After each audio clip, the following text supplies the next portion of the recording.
Hello and welcome. My name is Donald Tucker. In an effort to continue to provide for our students and connect families across the country, this year we are taking our efforts to a whole new level. Our commitment to the district's children is unwavering.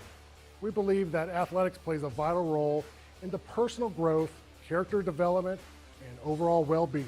That's why we need your help today. By partnering with us, you become an integral part our journey to empower and uplift these young athletes. Visit our website, www.springdaleathleticfoundation.org, where you can find out more information about our organization, our impact, and how you can help support. So I invite you to stand with us, partner with the Springdale Athletic Foundation, and be a part of something truly special. Together, we can make a difference in the lives of our district kids and ensure that Springdale sports continues to set the standards in athletics across the state. Shot on the way, and good!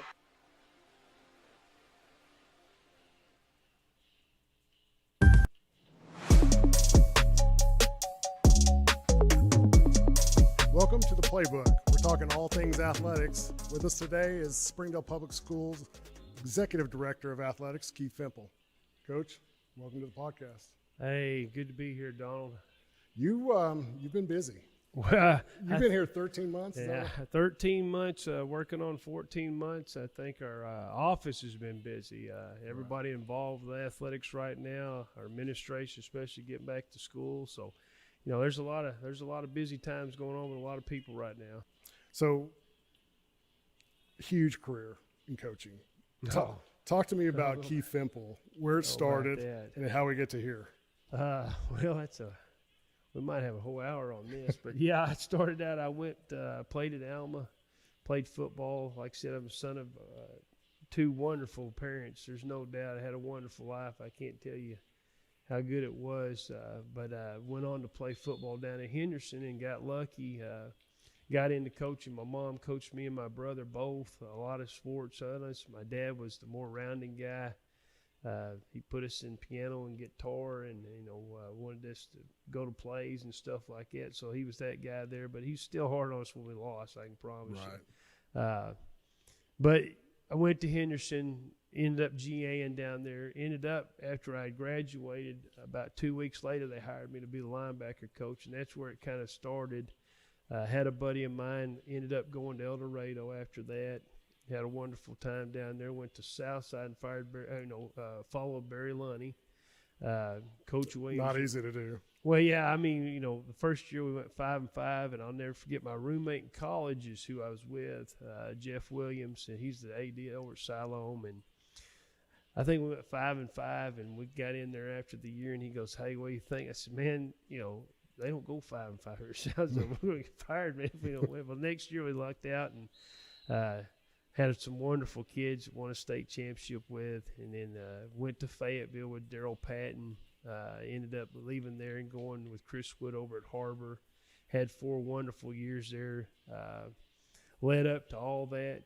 Wanted to be a head coach my whole life. Got a call one day, said the right thing, said, "Bring your wife to the interview with you." And I said, "Okay."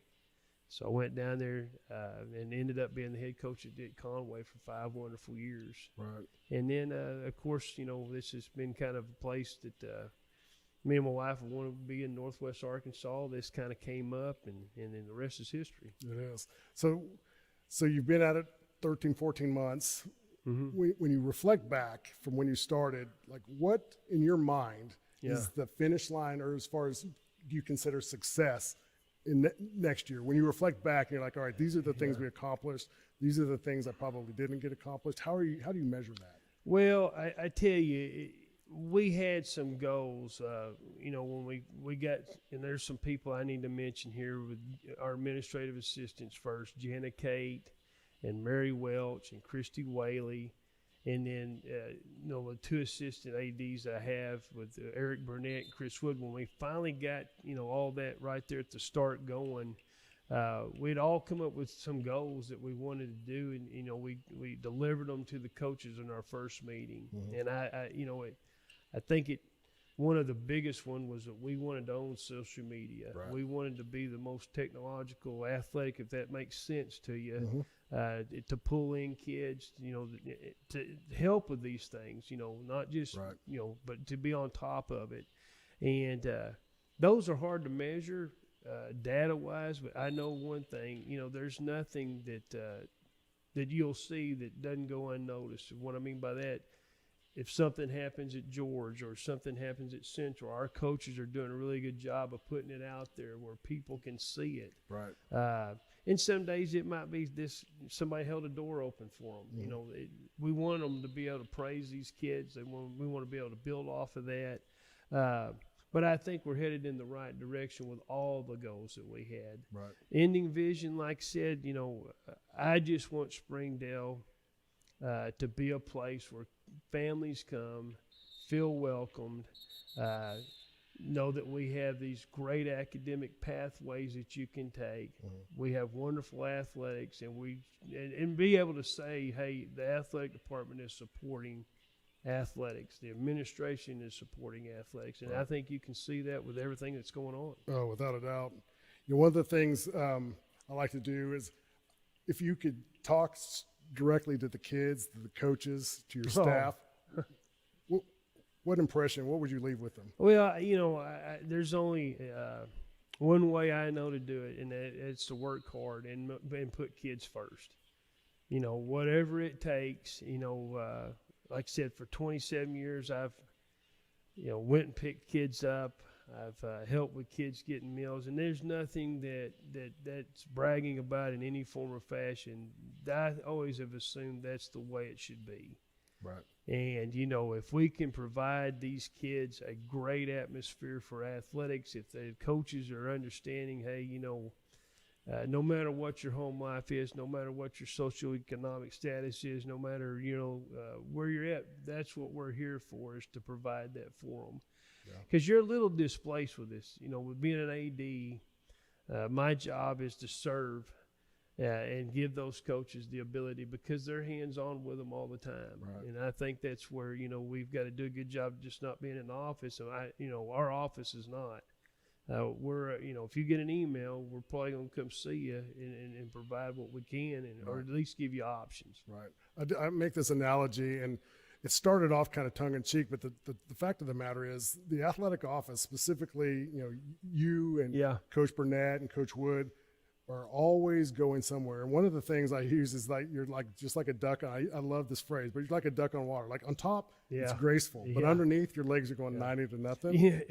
And you guys kind of epitomize that. Like you guys, that's really your deal. I think that's what Coach Wood is, a servant leadership. And matter of fact, he taught me that when I was at Harbor. Even the 4 years we were together, I wanted to be a better leader and a better servant leader to those kids, and because they all come from different situations, but there's one thing about it, they're still coaches. Coach Wood, and Coach Burnett, and you get them an email, they need to come see you, they're going to come see you. They're going to try to give you options for it. And I'm really proud of that, because it's really hard for us to even get together sometimes. Sure. It's, hey, we might sit down for 10 or 15 minutes, but something's going to come up, and, then we've got to provide that support that, that's coming with it. It's funny you say that, because just today I asked you if you could even guess how many miles you put on your truck. Yeah. And your exact words to me just yesterday was 67 miles going back and forth. Our office is in the middle of both schools, right. And not just both schools, but, going out to a field at Sonora, to make sure we just got our maintenance helped us out tremendously, putting some hydro seed out, making sure it's watered. And, again, that's one thing about this district. Our maintenance team is a tremendous asset. And, having that bond with those guys, and Jeremy and Rick Daniels do a great job. With everything they got, they're still going to get to it. But they do a great job of telling us what we need to do and giving us options, and you can't brag about those guys enough, and that's what you need. Yeah. That's a pillar of any school that you go to. But yeah, you're right. It's just, we're constantly moving all the time, and like I said, if we can grab 10 minutes and say, well, where are you going, what are you doing with this, and go from there. So really proud of that as far as an office goes. One of the things too I was going to mention, because you're talking about maintenance, is every aspect. Like from my perspective, facilities. Jeremy White's group, phenomenal. Like none of this happens without that. And then you're talking about the maintenance and the facilities, and talking about like Paul Miller, for instance. Like, yes, I didn't realize how much we needed Paul Miller, and he's been absolutely phenomenal. Him and his team step up, whatever it takes, and it's just like a football team or a basketball team, right? Everybody has a specific, and they got to do 100%. I just hope I can serve them the way they have served us. That's and a great way. they have done a tremendous job. Like I said, they, if a bell rings, they're there for it. And I can't, brag enough in the last, like I said, 13, 14 months. We built the bond, I hope, and I hope they see it that way. We're trying to change, and there's certain things that you need help with, and they're there to always provide an option or help us with it. That's for sure.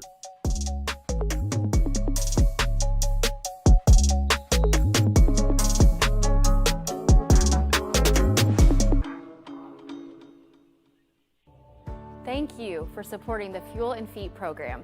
I'm Cassie Lloyd, the head volleyball coach at Harbor High School, and without your help, this program would not be possible. I support the Springdale Athletic Foundation because they care about our student athletes. My name is Brandy Davis, girls basketball coach at Central Junior High. Thank you for donating to the Fuel and Feet program. I support the Springdale Athletic Foundation because they care about our student athletes. The Fuel and Feed program raises money to help pay for pregame and postgame meals for kids and coaches. In addition, we raise funds to buy athletic footwear for the students to compete in. I'm Donald Tucker, Executive Director of the Springdale Athletic Foundation. Please take this time to help our students and coaches. Visit the link on the screen to donate now. Thank you for your support. Thank you for your generosity.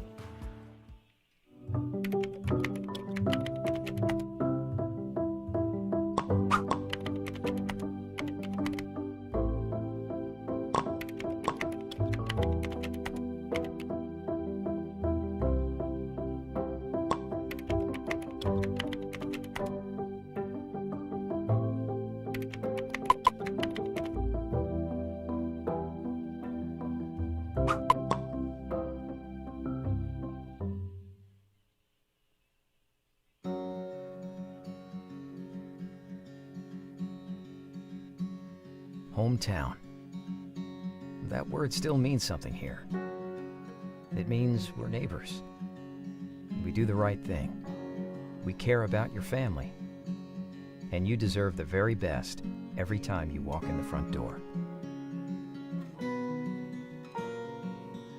Harps. Hometown fresh.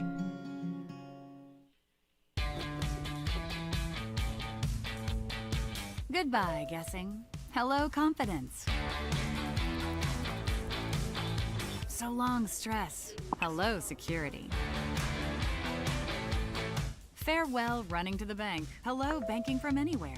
Get a quick view of your balance, block lost debit cards, and quickly deposit checks anywhere, anytime with the highly rated Arvest Go mobile app from Arvest Bank. Goodbye, limits. Hello, possibilities.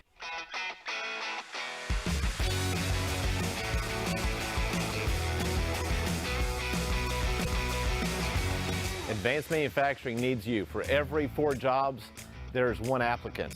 Let business industry training take you to the next level. Either as a startup or as an incumbent worker, BIT has your menu. I came to BIT to advance my skills in the electrical control field. If you want to better yourself, you need to come to business industry training.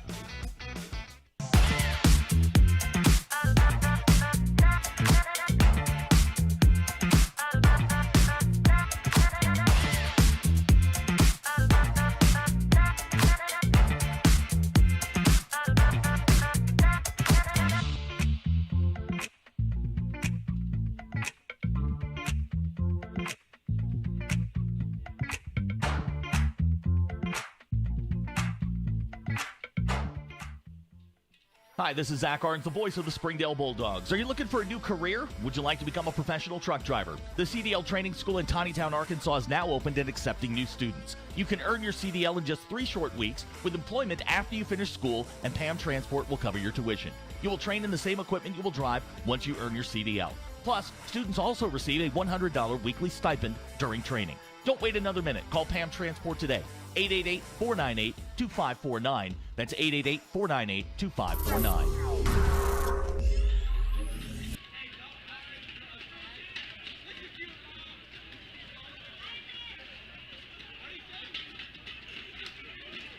Ladies and gentlemen, please direct your attention to the north end zone for a very special message.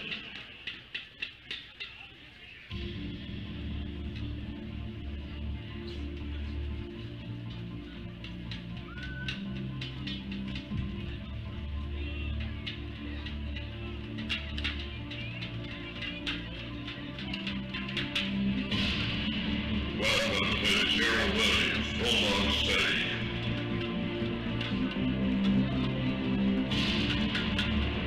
Over 100 years of tradition, forged by toughness and grit.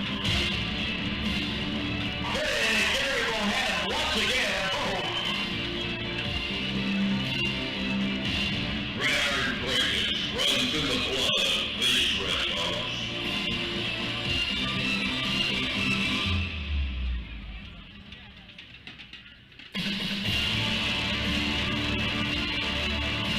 Relentless defense and a punishing rampage dominated for decades.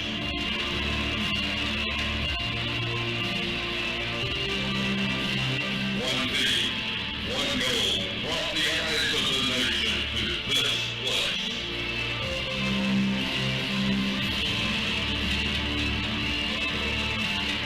Championship football is the standard here. Always has been, always will be.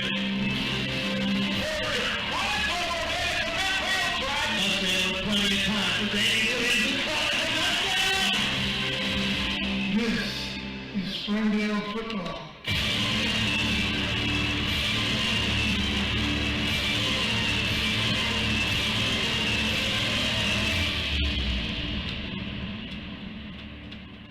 Ladies and gentlemen, tonight we have come together to celebrate not just a game, but a legacy that has shaped our community and inspired generations. As we rededicate the stadium in honor of Coach Gerald Williams, we pay tribute to the tradition of excellence that has defined Springdale football. Under the leadership of Coach Gerald Williams, state championships in 1968, 1969, 1982, and 1989 were brought home. Countless memories were made and milestones were achieved on this very field. This stadium stands as a symbol of pride, determination, and unwavering Bulldog spirit. Let us remember the past, honor the present, and look forward to a future filled with continued success.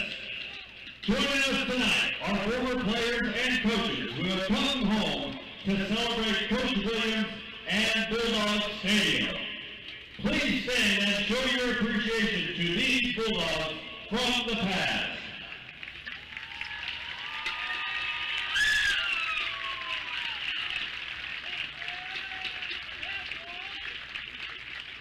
At this time, Dr. Jared Cleveland will present Coach Williams with a Springdale Bulldog football helmet as a symbol of our appreciation to him for his commitment to Springdale High School and the Bulldogs. Congratulations, Coach Gerald Williams, and go Bulldogs!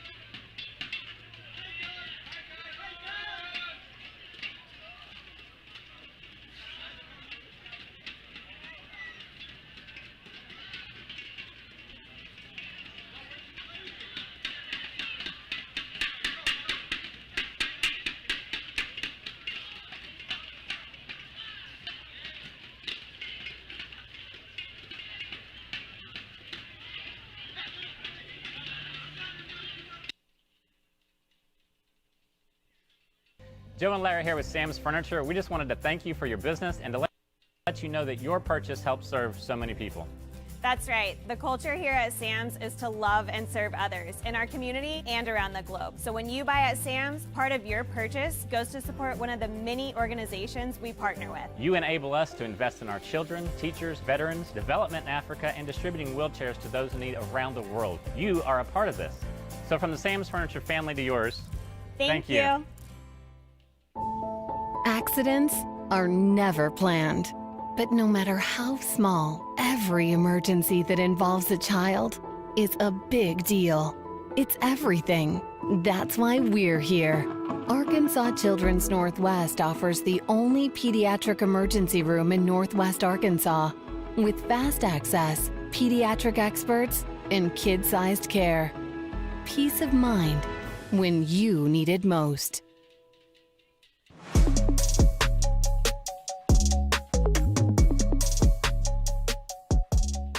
I know a lot of stuff you've been doing. Obviously my office is where your office is, but I see a lot of new faces coming through the doors. You've been busy hiring coaches. Yeah, we've had several that that's just the way it is nowadays for different reasons. People moving because of families. People that are getting out of teaching and into the private sector. And then people just advancing on, taking coordinator titles, moving up in the realm, and that's the kind of coaches you want, that people want. They're going to come after. So I want to get back to coaching and the changes that have happened in the district. But one of the things I really want to talk about, and it's been a passion of both of ours since you've been here, right? Facilities. Yes. Like I'm super proud of all the work we've done and working together, and it has not been easy. But for instance, this $33 million basketball classroom arena, it's next level. Yeah, it's definitely next level. When I got the job, a lot of this was already in place. It was going through the process that you go through. Wonderful, architectural. A lot of people involved with different, places that are in this gym, things that we added. It's been really neat to see it all come together. It has. And then we sit here, and I have the privilege, and my vantage point is looking over Gerald Williams Bulldog Stadium. Yes, I mean, with the movement, and if you've ever coached here on the visiting sidelines or even on the home side, you talk to those coaches, and it was so tight. It really makes it look a lot better with just the actual movement of the field, the 20 feet, the addition on the side of it, and then the transformation of the fences and the new bleachers and the lights. I mean, we can go through everywhere. The video board on top of that. Right. It is a really nice facility. I want to talk a little bit about the turf. I know that it's not just regular turf. Can you talk a little bit about the wet bulb and this the heating is and cooling? Turf has went through, just like anything else, advancements. I think, started out with the old turf that, a lot of people put on their back porches now, and was really good about, road rash as far as skin burns and things like that. And then it advanced into, a synthetic grass with rubber pellets. And that's went on for a long time, and it's been a great, product. But just like anything else now, Geo Surfaces is a company that works, throughout the United States, even overseas. They do a lot with soccer over there, which, if you don't know much about soccer, they don't like to play on AstroTurf at all. Right. Most of those fields are grass, but they have actually been able to penetrate over there and have a couple fields in Europe that actually are this same turf right here. One of the distinguishing marks about it is it doesn't have the black pellets anymore. It's a thick grass that they actually can put a geothermal surface underneath it. It's got a cushion underneath it. It's a different foundational base that they put down. And we took they didn't take a chance. We studied it. Flintco went through there and we made sure got great drainage off of it. But it actually keeps it cooler during temperatures that we're having right now. Yeah, a lot of people don't know it's 20, 30 degrees hotter on the old turf, yes, so to speak. Yeah, the number wise, it's just been amazing. We have a wet bulb system that we use all throughout the district, even for our recesses a lot of times at our elementary schools, that has been adapted by the state of Arkansas. So, if there's a point where it reaches the black level, you can't practice. Right now, this has been really good about holding temperatures where you can actually go out in shoulder pads or helmets and practice. Now we're getting to an extreme temperature here in the last couple of days, so Right. we're trying to see how that maintains. But we've been putting the wet bulb out and kind of comparing between some other fields that we have across town and then this one right here. One of the things I've talked about in the public realm, when people are asking about the stadium and the turf and all the things, and I kind of want to dive into some of the details because the first thing they said to me was like, well, you're just replacing turf. And that's not really the case. No. Not here. Like there's a lot involved Right. when it comes to building a brand new stadium. Well, having a coaching background for 27 years, haven't had much construction background at all. And Right. there's a lot of people to think that have helped us with this process. Like I said, from architecture to our maintenance department, people in the community that helped out with it. It's been a really strong hold to see the community come together and all the people work together to make a beautiful facility. Right. So the turf, correct me if I'm wrong, 90 dump trucks full of dirt. Yeah, people said, we're just putting in turf. Well, they didn't realize that, the plan was to see the future, the phase 2 in the field house in the north, in the north end zone. So we had to come in, move the field 20 feet, build it up, I think 24 to 26 inches. I can't remember the correct number. Jeremy might be able to correct me on that, but that's a lot of dump trucks, probably even more than 90. I mean, we saw as many as 40 in a day to try to get that built up to, where the level grade is. And that's all about looking at the future, doing it right now to where it blends in together. So, I think a lot of consideration went into that, which is wonderful to see. I know we meet with Dr. Cleveland every week, and one of the mottos that we've kind of adopted that he coined, I think is great, is build it right the first time. And it's hard to argue the fact that hasn't happened here. I tell you, you go through the arena, you walk out onto the new stadium, and I call it new, new sound system, new board, new turf. It's a wonderful place. We just got finished with a showcase on this side of town last night, which was absolutely wonderful to see the people's. It's shocking if you haven't been, by or, driven by to see the advancement of the project. And I get to see it day by day, every morning coming over and just seeing where we're at the next step and, seeing our head of facilities and, the guys that are in our group, and working towards it in the school district itself. So, it's wonderful to see those people and how complimentary they are of what's going on. One of the things I related a lot to your relatives seeing kids. Like, this is really our baby. Yes. Your baby. Yeah. And so if you see it every day, so you don't notice as much of the improvement. Yeah. But the people that haven't been here since last year, and they walk in and they're overwhelmed by how amazing just it the is. teams. I mean, just watching the teams come in, on the Springdale side, working from our 7th grade, 9th grade, all the way up last night, just to see their families come in and the shock of, hey, this is really nice. This is something that to be proud of, and it trickulates all the way down. You want to be a part of programs that that are built on facilities like this, because it really looks nice. $33 million, beautiful arena. It's not just basketball. It's not just.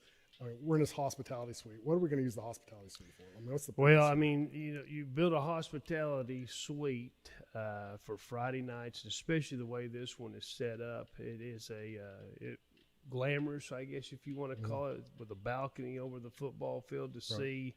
It's a facility that can be rented out during those times. And if you have a state championship, basketball games going on, it also can be used from the inside of the arena side itself. We also, for the watch party. Oh, yeah. We had a watch party for a WNBA player. Yeah. There's lots of things that right now are, we can use this for. It's just really good to have something like this. We'll still have a suite up in the press box that has been kind of designated for our administration or somebody that wants to use it. But so we'll get into that as we go. I'm sure there are people that want to have reunions and things like that want to come back and have seen the process of this arena going up that we want to use. So endless ideas that can come to mind. Yeah, we've had the board meeting for the foundation. Yes, here. Dr. Cleveland had a board meeting up here. We've had several PDs up here for teachers. Wonderful facility, especially, overlooking the field and being able to go into the arena. So it's gorgeous. It is. It's really nice to have. So I was going through touring it, and one of my favorite parts of my job is taking family members or families from Springdale or even businesses that are interested in the new arena, because everybody is. Taking them through the weight room, and I noticed everything, there's bulldogs everywhere. There's bulldogs on the end of the bars and bulldogs on the weights. The racks and the Super S on the floor, and that's a nice facility too. It's a great facility to have. We had a lot of competition for weight rooms. Really hard to designate who's going to be here on this time. With things that come up and everything, it just added something to it to where we have weight rooms across the street for our football team in the field house. This all made it a lot easier to have what's in the arena. Lives in the arena, so it helps out to have multiple. We're a big school, largest one in the state of Arkansas as far as the district goes. Both schools are Don Tyson. I mean, we have a lot of kids that we have to have chances for to be able to get in and out, weight rooms, fields, arenas, that kind of stuff.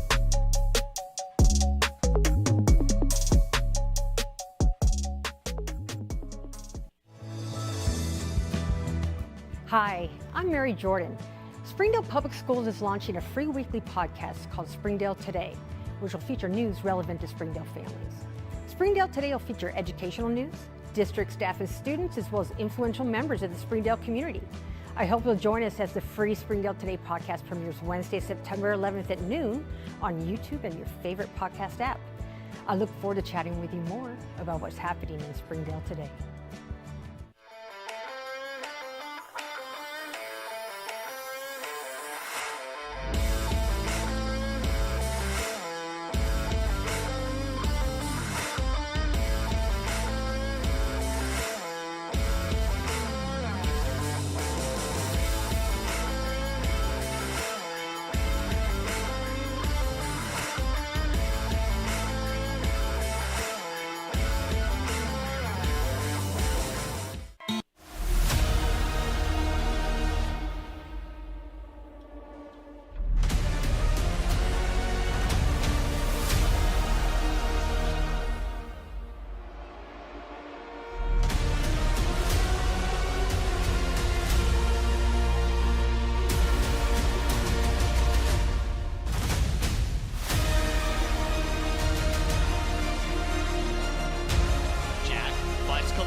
inside the 15, 10, and keep going. Khalil Marks, touchdown, Springdale! Khalil Marks in from 20 yards out with 36 seconds to go. The Dogs take the lead.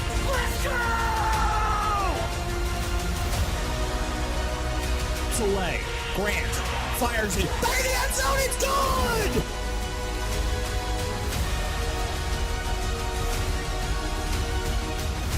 Pass complete to Asserud at 5. Touchdown, Springdale!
Check 1, 2, 3, 4.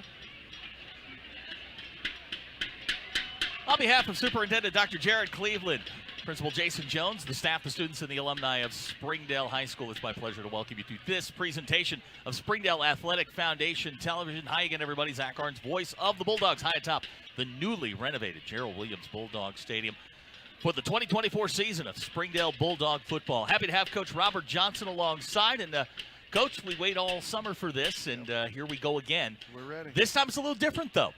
Gerald Williams Bulldog Stadium, the configuration has changed a little bit. The field has moved 15 feet. We've got the new arena completed, brand new scoreboard. Stadium looks fantastic. The old lady looks pretty good, doesn't she? It's great. I'm telling you, we've played 2 games on the field, and the field being moved over is a tremendous difference, and it's really nice. I got a chance to go down on the field before the game and got a chance to sort of walk on the turf. It's a little bit different. It's a brand new turf that they've laid down here, new markings. The end zones are a different color now, and there's a vibe around here. They had a rededication. Coach Williams was here, former Governor Asa Hutchinson here as well, and it was exciting. It was fun, and we got a chance to see some luminaries here and get ready for Springdale football, which is brought to you by Arkansas Children's Hospital, Core Architects, our friends at Engineering Services Incorporated, Ozarks Electric Cooperative, BAM Transport.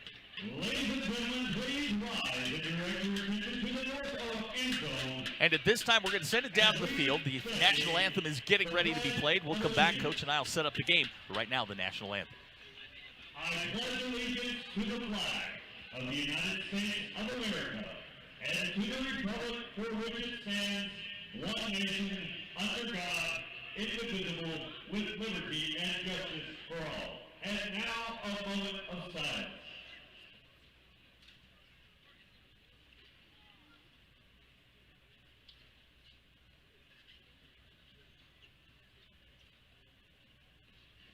And now for the playing of America's national anthem.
Officials for tonight's game, Nathan George, Randy Morgan, David Carter, Justin Bounds, Mike Falkenberg, and Chris Moore.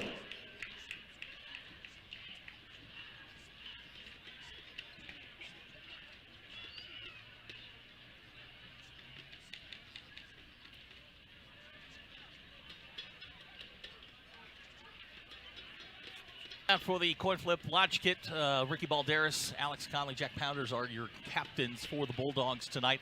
And, you know, I was telling you before we came on the air here that this is a meeting of 2 of the winningest programs in the state of Arkansas. Number 2 is Little Rock Central with 796 wins. Springdale's number 8 with 652 wins. Combined 1,400 wins between these programs. The programs that have sort of taken a step backward this century, but looking to make that step forward.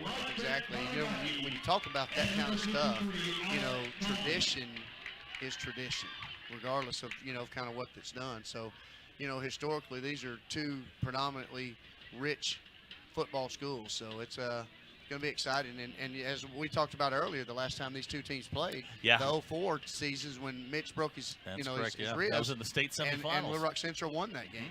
Went on to win the state title that year. Right. Springdale's won the toss. They're going to take the football first. And let's get the elephant in the room out of the way. Little Rock Central's riding a 31-game losing streak. Their last win was at Fayetteville in 2020 against the Purple Dogs, and that's that's certainly something that Coach Robinson, our athletics director knows him very well. If this is his second year at Little Rock Central, that's something that they want to end tonight. Right. And that's the same. With that being said, our kids have to come out and play and get things started early. Yeah, and I think starting fast for Springdale is going to be really key tonight. Yes. Dogs are, this is not a young group anymore. Right. This is a very veteran group. They know what they're supposed to do. And I think we're going to see some changes. We'll detail them as we go along here. One of the, I guess maybe the biggest is Lodgkid Kanagaki. Last year, all conference at fullback. He's going to move to the defensive line. Rancel Orellana, his understudy last year, going to take a central role here as the Central Tigers come onto the field. Again, 0-10 last year. They're coached by Anthony Robinson. He is, Anthony Bowman. He is the coach. Came over from Conway, with Coach Fimple. He's a wide receivers coach over there. We're waiting the arrival of Springdale. Springdale again last year. 2-8 on the year, but really close in some games. Had opportunities last year to win some games and get into the playoffs. And we talked about this as well. One of the things that kind of was our Achilles last year was football on the ground. So that's going to be important this year that now that we've kind of got those growing pains with the new offense, it kind of works out. And there's been a couple of changes and some things, additions to that.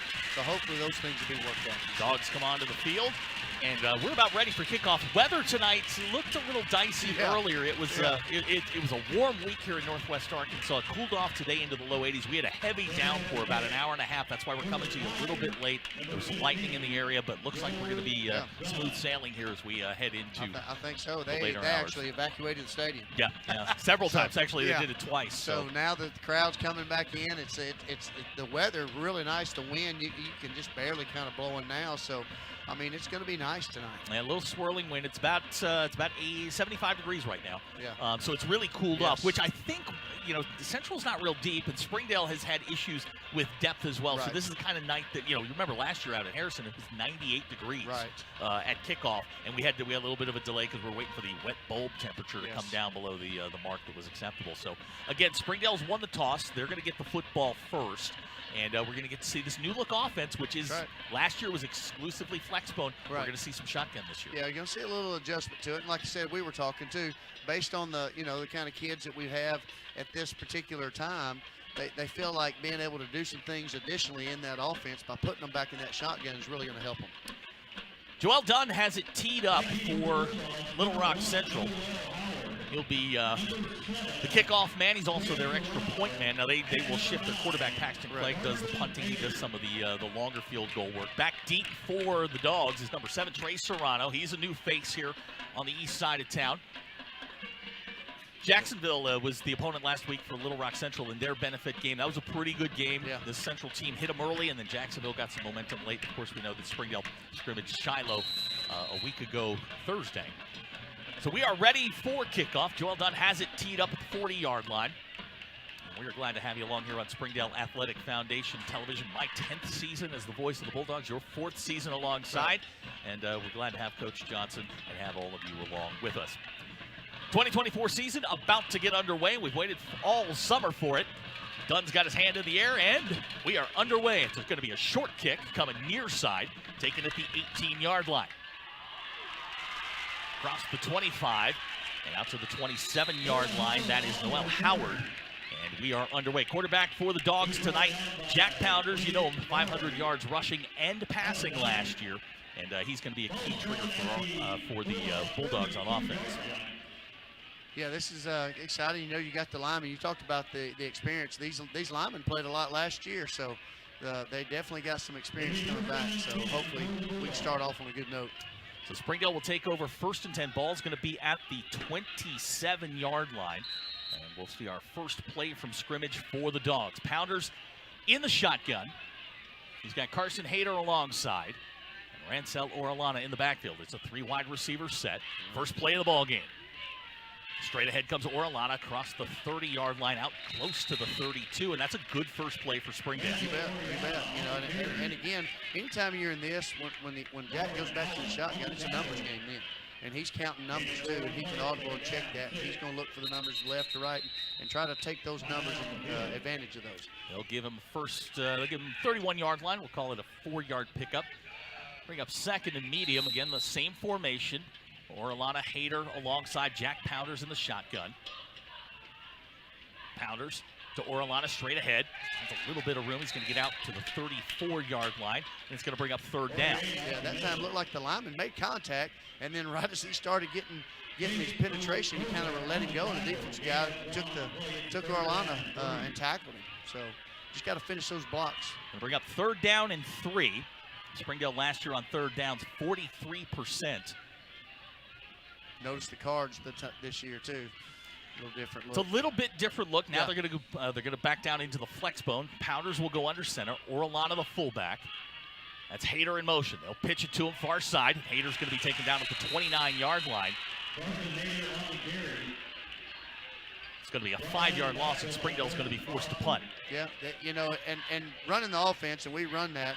You know, Jack made a great toss where it is. We've got to do a better job at blocking on the perimeter to get that guy open on the sideline like that, and just didn't get the block we needed. A.J. Woods in to kick, 29 yards per kick last season. Jalen Robinson, he's extremely dangerous, and I believe that's Philip Brewster, back deep, dual safeties for the Little Rock Central Tigers. 90 seconds gone here in the first quarter.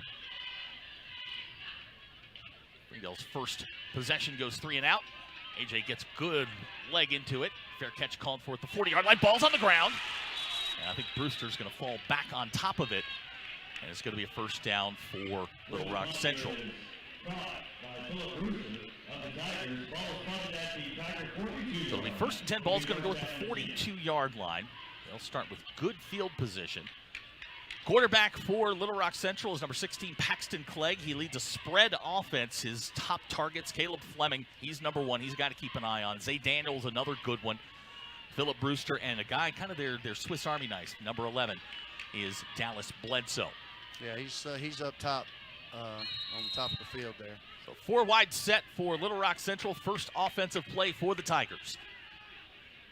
High snap. This is Davari Nance straight into the middle of that Springdale defense.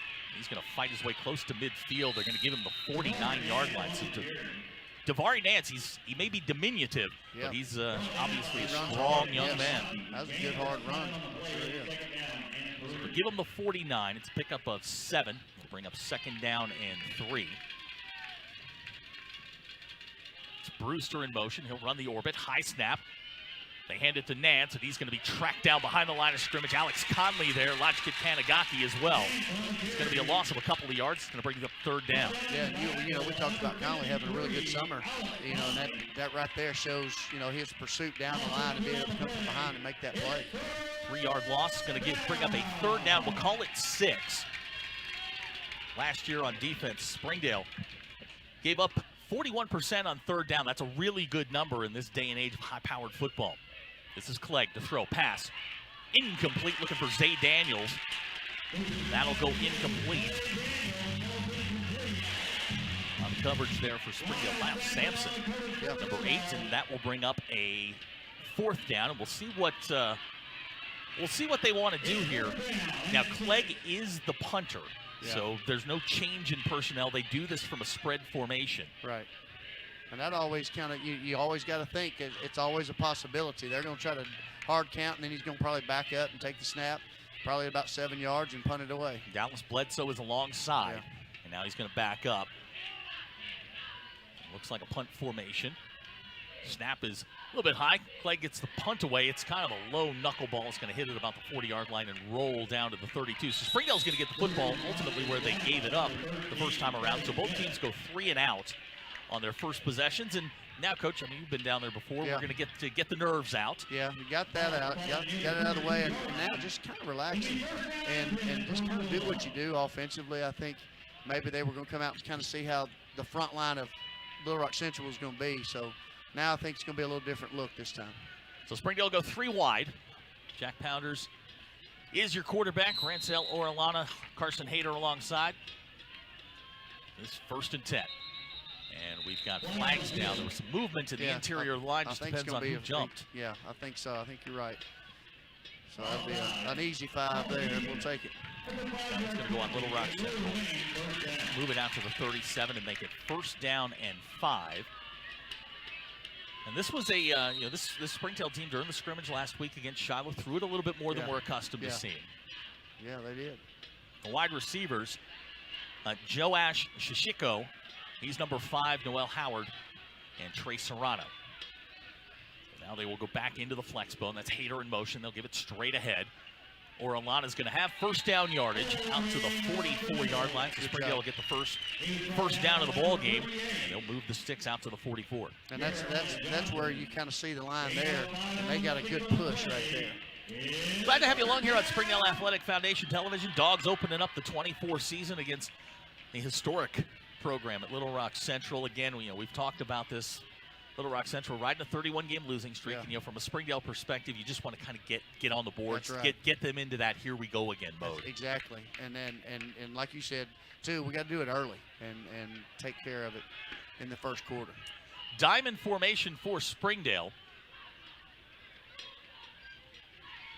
Pounders on the option. He's got Serrano. Lost the football. And he's going to come away with it. I thought he lose his footing. Lost his footing, yeah. Okay, lost his footing. I thought he lost football. You mentioned the new turf. It is a new turf. It's more coarse and it's beatless. So it's a lot different. And it's with it being wet, it's going to be a little different feel even tonight as well. It is much different than last year's turf. Last year's turf was hard. Yes. And as I was walking up and down the sidelines, it's got a little give to it. It's got a cushion to it, yeah. And it's beadless, which is much different feel too. So it'll be 2nd down and 4. Ball resting at midfield. That's Hayter in motion. Orellana straight ahead, nothing there. Ball is loose and picked up by Little Rock Central. Carson Hayter is going to track down, I believe that was number 29 there, Braden White on the fumble. And Little Rock Central is going to be set up with a 1st down inside the 10-yard line, and that's what you can't have. That's right. That's one of the things we talked about early on, and kind of the Achilles heel last year, being able to put the ball on the ground, not doing that, and we've got to protect the ball even more with the field being just a little wet tonight.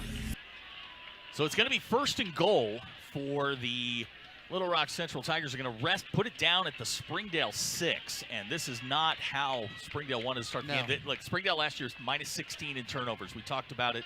Springdale's got to knock out the turnovers if you're going to be competitive, and this is one that could wind up costing them here. Defense has got to bow up here. That's right. Bledsoe's the running back. Paxton Clegg is your quarterback. This will be Bledsoe straight ahead. Springdale's got him at the 6. No gain on the play. Great job up front. And down at the bottom of that pile, Shem Paul coming off there. So Springdale stands tall there on 1st down. I think you're going to have a hard time, and I can speak to this better than I can. You're going to have a hard time running in the middle of that Springdale defense with Alex Conley, Shem Paul, Easton Hahn in there. Those are big bodies. Yeah. So now it's 2nd down and goal. And we've got flags down. Movement. I think that's probably on the offense, I thought. So that's going to back them up another 5. And these, you're a coach, you know this, the one thing you dread in the opening game is those unforced penalties. 100%. Those are the things that, they say, too, between your 1st and 2nd team, you make your biggest improvement. But, you don't want to start these games like this. So to bring up 2nd down and goal, they're going to push the ball back to the 11-yard line. Paxton Clegg is your quarterback. That's Dallas Bledsoe alongside. Springdale showing blitz. Here they come. They're going to give it to Bledsoe, and he's going to be dragged down in the backfield. There's that guy again. Yeah. Shem Paul with the tackle. Another loss, and now it's 3rd long. Yeah, Shem Paul's a good one. He does a good job reading. He played at George for me, and he does a really good job. And he's one of those kids that he looks for the contact. And that's obviously why he's playing Mike linebacker. So now 3rd down and goal. Ball back at the 13-yard line. They'll go trips to the bottom of your screen. Clegg snap over his head, and now he's got to go get it back at the 25-yard line. And that probably takes them out of field goal range. It absolutely takes them out of field goal range. Their field goal kicker has a range of about 25 yards. So I think they're going to go for it here. And this 4th and goal right here. So I think it puts us in a really good spot. You know, you back your secondary up, know where goal line is, and you want them to kind of throw it, just rally up, make a tackle, and let's get the ball and go on the field. All right, got to keep an eye on here is number 3, Jacob Marshall. He'll be alongside Paxton Clegg, the quarterback. He's a good one. Had a big game last week in their benefit against Jacksonville. This is 4th and goal. Clegg to throw. That pass is caught at the 1-yard line, and they're going to say he didn't get in, and Springdale's going to take over. Wow. Wow. Pass caught there. I believe that was Zay Daniels.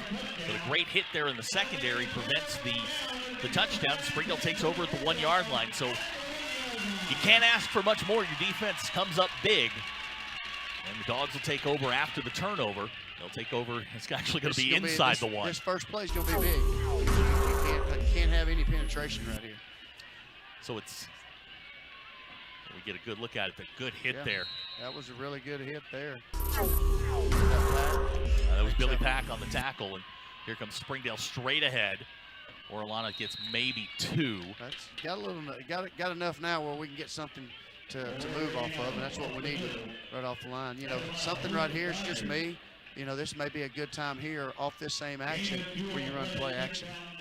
I mean, it's a gamble, but for me, I'm probably taking this right here. Yeah, now, the offensive line for Springdale, Colby Cook's out at left tackle, Joshua Salazar is the left guard, Xavier Engel, the center, Carlos Martinez, the right guard, and Javen Polite is your right tackle. So here we go out of the pistol formation. Now they're going to go sidecar. It'll be Rancel Orellana alongside. That's Carson Hayter in motion.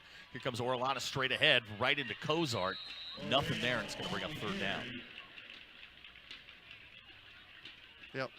So, you know, to me, to be honest, it looks like they're up front, really doing a good job, kind of maintaining where they're supposed to be.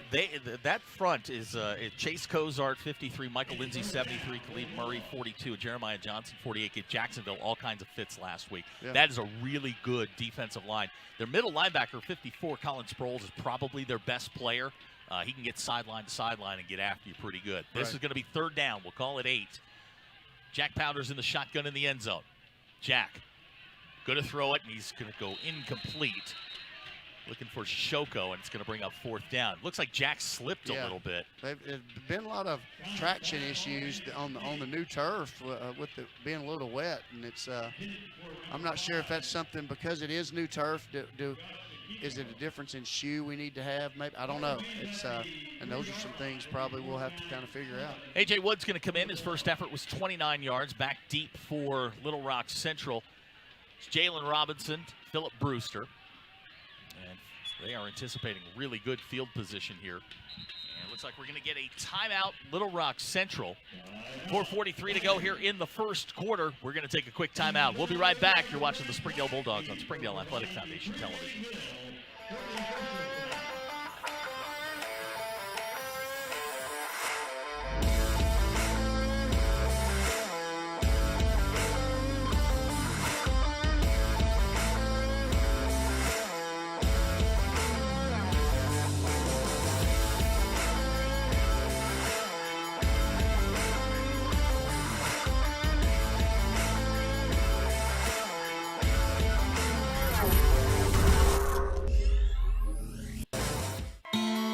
Nothing says.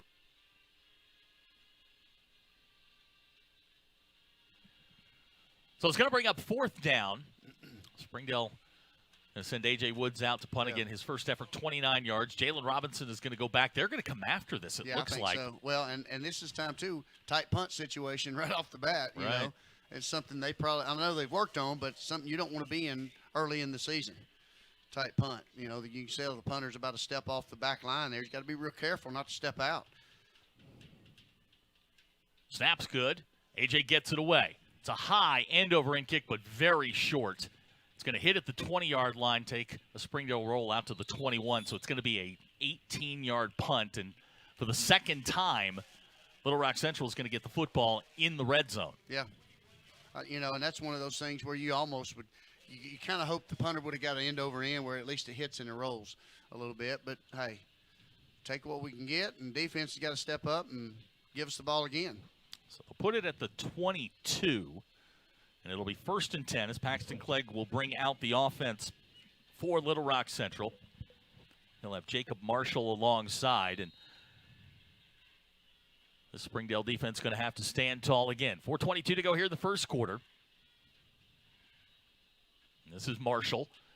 Finds a little seam inside the 15, and he's going to be close to first down yardage. They're going to give it to him at the 11, and it's going to be first down for Little Rock Central. It's like he just dipped right underneath the tacklers right at the line of scrimmage. You got to be careful with him. He's also the backup quarterback, so he can throw it a little bit. This will be 1st and 10 from the 11. Here's Marshall. Arroyos was the first one there.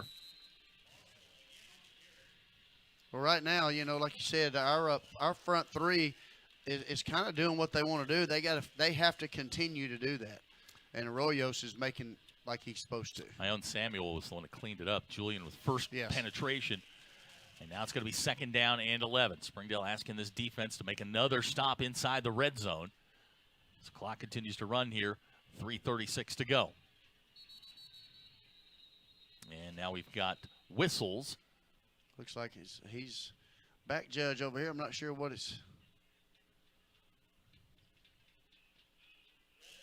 It's like offsides on Little Rock Central. So they had wide receiver line up offsides. Either way, we'll take the free 5 yards. And, for the Little Rock Central coaching staff, this has got to drive them nuts. Yes. And those are the little things that, as a coach, like you said, does just drive you absolutely nuts. And Coach Robinson from Little Rock Central, he comes out of the Conway family where they had a ton of success. Yeah. So this will be 2nd down. We'll call it 16. Clegg in the shotgun. He's got Marshall alongside. They'll try a little pitch here. He's got a lead blocker. It's Marshall. And he's going to get back to the original line of scrimmage. That's number 1, Caleb Fleming. That'll count as a pass. Yep. That'll be first completion of the ball game back to the 11-yard line, and it's going to bring up 3rd down. And they kind of went to that little kind of jump pass like that, and if they drop it, it's incomplete. So this is going to be 3rd down and 10. Clegg going to roll near side. Pass complete at the 6-yard line. It's going to be close to first down yardage. It looks like it's going to be just a little short. Pass complete to Kelly Smith. They're going to put that down at the. Boy, it's going to bring up a 4th and a yard, maybe. Yeah, maybe. This is going to be big right here. So here come the big bodies. Their tight end Ricky Gaston is in. He's number 32. Looks like they're going to go out of the power eye here. Ray Stewart, number 35, is checked in. It's almost a wishbone here. They snap it, and it's low. Tell me that wasn't on purpose. Touchdown, Little Rock Central. They snapped it through the legs. Wait a minute. I think we've got an inadvertent whistle. All right, so it's everybody's first game. Coach Hobbs heading down there to get an explanation. They're going to say it's a touchdown. The snap went through the quarterback's legs to Ricky Gaston, who picked it up for the score. Wow. So he'll go in from 2 yards out. Little Rock Central is on the board. Here it is. You can kind of see. He just kind of picks it up and makes a play.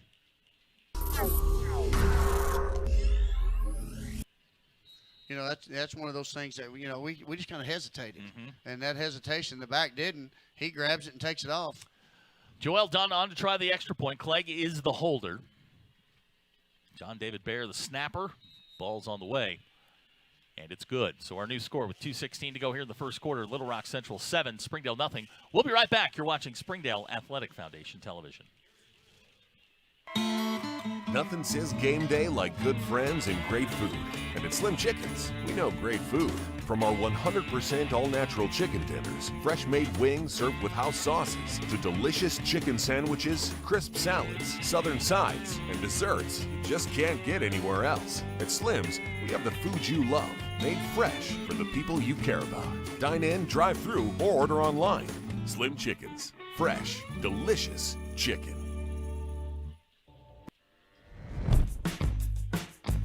What's the only thing better than ordering your Whataburger favorites right on your phone? Earning free Whataburger while doing it. Download the Whataburger app to get started, just like you like it. Try the 3-and-3 meal at Slim Chickens. 3 3 hand-breaded chicken tenders paired with 3 perfectly fried wings, shaken in your choice of house flavors. Served with fries, Texas toast, and a medium drink. Slim Chickens. Fresh, delicious chicken. 2:16 to go here in the first quarter. 7-0 our score. Little Rock Central punches it in from 2 yards out. Ricky Gaston with the touchdown. And now for Springdale, you got to get to work. Yeah. First quarter's been sort of disjointed. It's a lot of what we saw the last 2 series against Shiloh in the benefit game. And now, now you're kind of under the gun here. Trey Serrano back deep for Springdale. Joel Dunn has it teed up. It's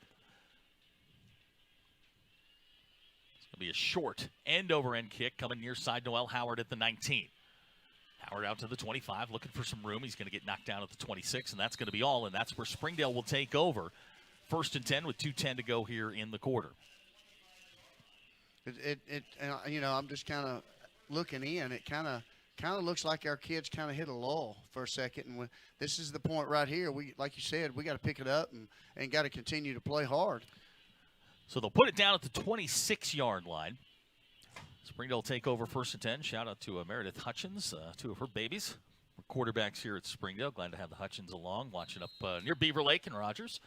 Glad to have you guys with us. Miss you guys. Haven't seen the Hutchins in a while. But now it's 1st down and 10. Ball at the 26-yard line. Jack will bring the offense out. And Springdale's just got to put a drive together. Yes. They'll run out of the diamond formation. Now we've got timeout. whistles. Looks like chains on the backside over there. So while we've got just a second here, we'll get the chains set. I think we're good now. Yep. 2:10 to go here, first quarter. 7-0 Central. First game for them too. First game for everybody. You and me included. That's right. Here's Jack on the option. Finds Serrano. 35-yard line, 40. Trey still running. 45, 50. Trey Serrano down the sidelines. Springdale with a lightning strike. Trey Serrano. 76 yards, touchdown Springdale. Good job. Good run, good pitch. And you could see as soon as he pitched it, there wasn't anybody there. And he has got that go speed. He Boy, does. You are not going to catch him when Trey Serrano takes off. We didn't have that last year. Absolutely not. And Trey gives us that straight line speed that you love to see. And here you get a good look at it. And you can see when he bounces it here in just a second, when he comes back, it's just like he hits a second gear. Yeah, look at this block down field by Pounders. And then watch him turn. And he just hits another gear. A.J. Woods in to try the extra point. So Springdale comes right back after the Little Rock Central touchdown. We saw a lot of that, throughout the summer and in the benefit game. Just kind of took a little while to get going. Here's A.J. on to try. His first extra point of the year. Kicks on the way. And good. So our new score with 1:56 to go here in the first quarter.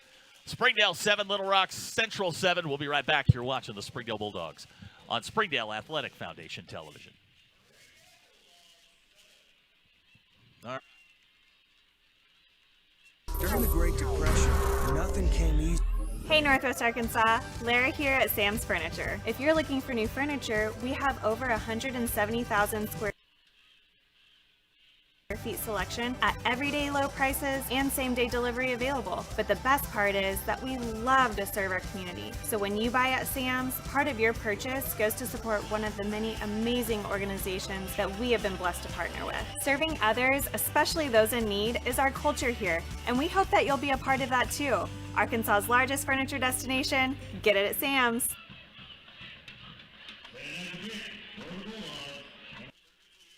1:56 to go here in the first quarter. We're tied at 7. A.J. Woods has it teed up back deep for Little Rock Central. Jalen Robinson, number 2. Caleb Fleming, he is number 1. A.J. puts foot to leather. Good driving kick into the end zone for a touchback. That's probably one of the best plays on special teams you can get. You got one of those guys who can do that. That's a weapon. Coach told me a week ago when he and I sat down that he thought A.J. had a great summer and that he was going to be a difference maker for them. He did. Last week in the scrimmage, he kind of hit the goalpost a little bit to the left, but hey, that kick right there proves he's got the strength. Let's set the defense for Springdale real quick. Alex Conley's your nose guard. Julian Arroyo's, Lachkit Kanagaki are your tackle. Shem Paul's your middle linebacker. Easton Hahn plays the dog position. Nathan Kuntak, he's your rush linebacker. Raxon Resham is your nickel back. Billy Pack, Jacoby Mason on the corners. Jesse Racktrick, Ricky Balderas, your safeties. 1st and 10 for Little Rock Central. You're going to try a little pitch to the far side. He's going to be run down there after about, we'll call it 5 yards. Yeah. Well, it looked like that time that Raxon was getting held a little bit. He was trying to get off that receiver. Receiver did a good job kind of keeping his hands inside, and that was tough there. Ray Stewart on the carry. Bring up 2nd down at 5. Clock running, 90 seconds to go here in the first quarter.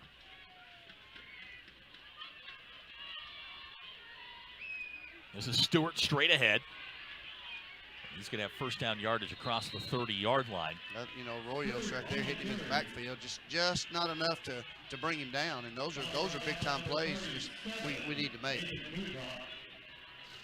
So they'll put it down at the 32-yard line. Clock will stop momentarily. 1st and 10 for the Tigers.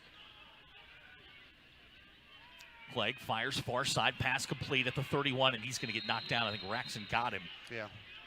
He's got to be careful not to overrun him. He needs to learn to come to balance, and he knows that.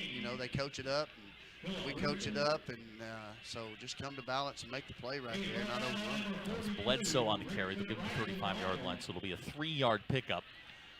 45 seconds to go here in the first quarter.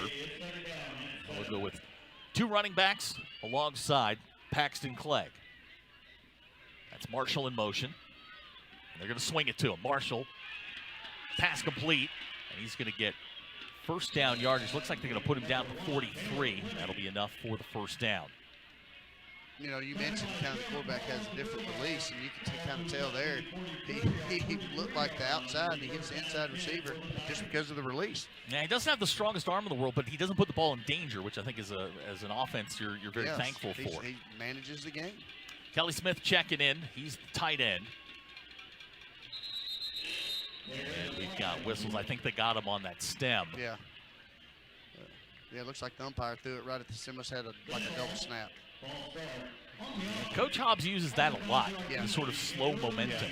Yeah. Just a small shift, and it teams that feel like early on that haven't got kind of some things adjusted, they'll shift it over and get some movement and try to draw them off. So it'll bring up first down at 15.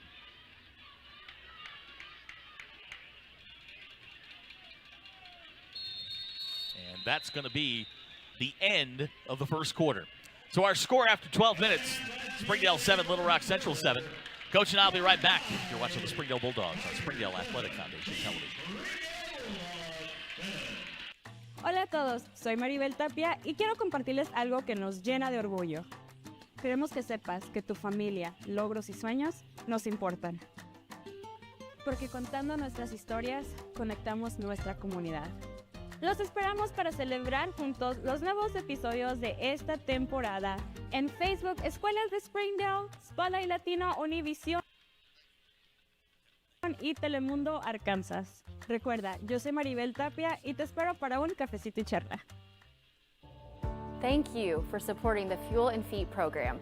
I'm Cassie Lloyd, the head volleyball coach at Harbor High School, and without your help, this program would not be possible. I support the Springdale Athletic Foundation because they care about our student athletes. My name is Brandy Davis, girls basketball coach at Central Junior High. Thank you for donating to the Fuel and Feet program. I support the Springdale Athletic Foundation because they care about our student athletes. The Fuel and Feed program raises money to help pay for pregame and postgame meals for kids and coaches. In addition, we raise funds to buy athletic. So we start the second quarter. First down and 15 for Little Rock Central. Ball we're at the 38-yard line. It's Fleming in motion. Clegg fires, pass near far side, complete. It's Fleming. I think a couple guys miss, boy. He's going to get a nice play out of that. Well, I'll tell you what, I think Lodgkin was in the backfield when he faked the ball, and it's a good thing he did run a little play action right there. Looks like we got somebody a little sore, but he's going to run it off. Radrick in the back. Yeah, he's good. It's a 9-yard pickup, and that's a play they ran a lot last week against Jacksonville. It's probably one of their core plays. Just send a guy in motion, run him out into the flat. This is going to be second down. Clegg to throw. Good protection. Fires down the middle. Pass complete to Smith.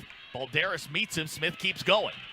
He is going to be run out of bounds. We've got a flag down here at the 45-yard line. If it's right there, that's usually a holding call. We'll see what. Springdale may catch a break here. I'll tell you what, that Kelly Smith. That guy's big. He didn't play last week in the benefit game against Jacksonville. He's a load. He's 6'4". He's about 215 pounds. And you were talking about 11, but look at 11. They're kind of almost mirror. Images of each other. So it looks like they're going to march this one off, and we'll get the call here in just a second. It's going to go against Little Rock Central. Another penalty for the Tigers. And back it up to the 37. Holding there, so Springdale catches a break. It's going to make it 2nd down and 16.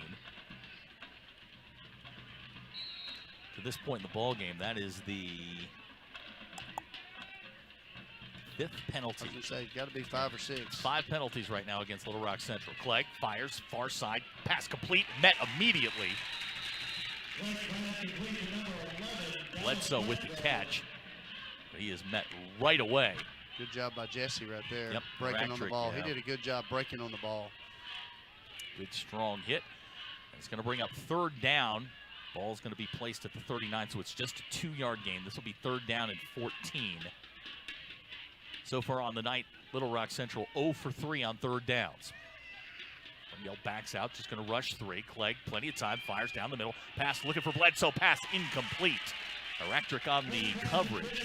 It's going to bring up 4th down. So Springdale catches a break with the penalty. And now that was a pretty good throw right there. I just think the receiver just didn't catch the ball. I thought the quarterback had a good spot on it. That was one where you start looking around and going, who's going to hit me? Yeah, exactly. That was actually a pretty good throw by the quarterback. Day fan and Jesse Electric, the safeties covering a lot of ground back there. Now now dropping back for Springdale. Number 4, Billy Pack. Billy Pack, yeah. Looks like Joel Dunn going to punt. Little Rock Central running guys in and out right now. Clock stopped with 10:42. And now we've got an issue with the play clock. 3 seconds, 2 seconds, and they got the snap off. No rush whatsoever. Billy Pack's going to catch it at the 31. Billy Pack's got a little bit of seam, but a good return there up to about the 37-yard line.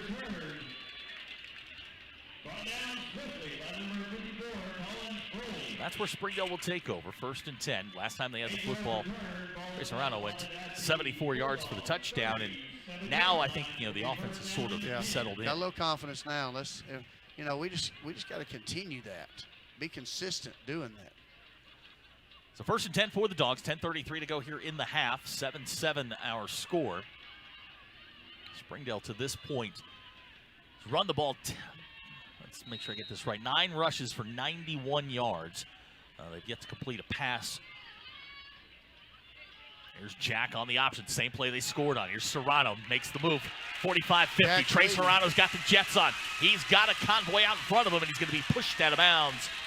Another big play by Trey Serrano. Springdale's found a little something on the outside. And that time Jack pitched it and led the way. He did that on the last one. Got one of those knockdown blocks that we like so much. They're going to put the ball out at the 16-yard line. And Trey Serrano's already having a big night. Serrano, 3 carries, 127 yards. Ball placed at the 16. 1st and 10 for the Dogs. Yeah, that offense, like I said, you got to be prepared to be able to take the pitch, and they didn't have anybody there for him. 1st and 10 for Springdale. Orellana's the running back behind Pounders. This is Ransell straight ahead, just powering his way inside the 10, still on his feet all the way down near 1st down yardage. Good run. Ransell Orellana.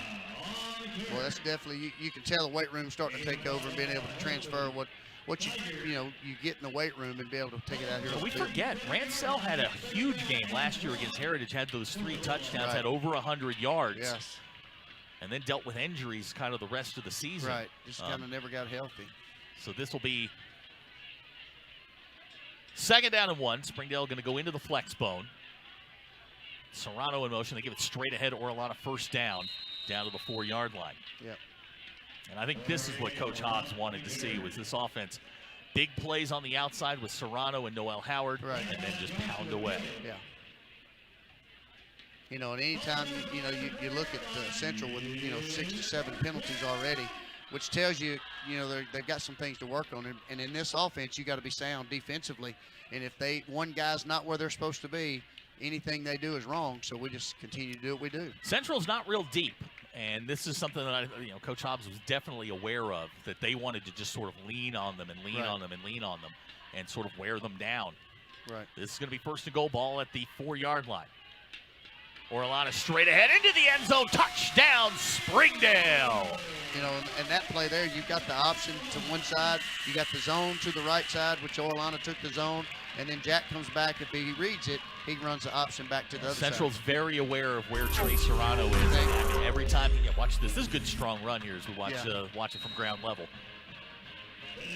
I'm not tackling him. No chance. No, and that's the advantage you have, especially when Serrano's taken two like he has. It opens up the inside. A.J. Woods in to try the extra point. Snap's good. Kicks on the way. And it's good. So our new score with 9:05 to go in the half. Springdale 14, Little Rock Central 7. We'll be right back. You're watching the Springdale Bulldogs on Springdale Athletic Foundation Television.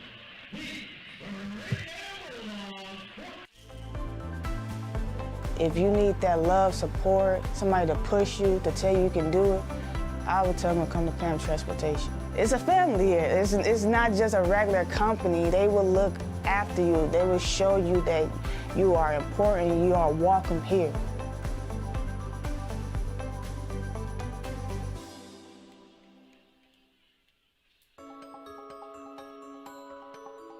Ozarks Go from Ozarks Electric Cooperative is leading the fiber revolution, connecting the divide with high-speed broadband access to close that gap.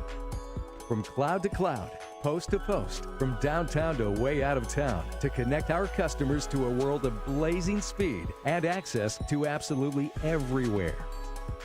It's our customers connected. A.J. Woods set to kick off.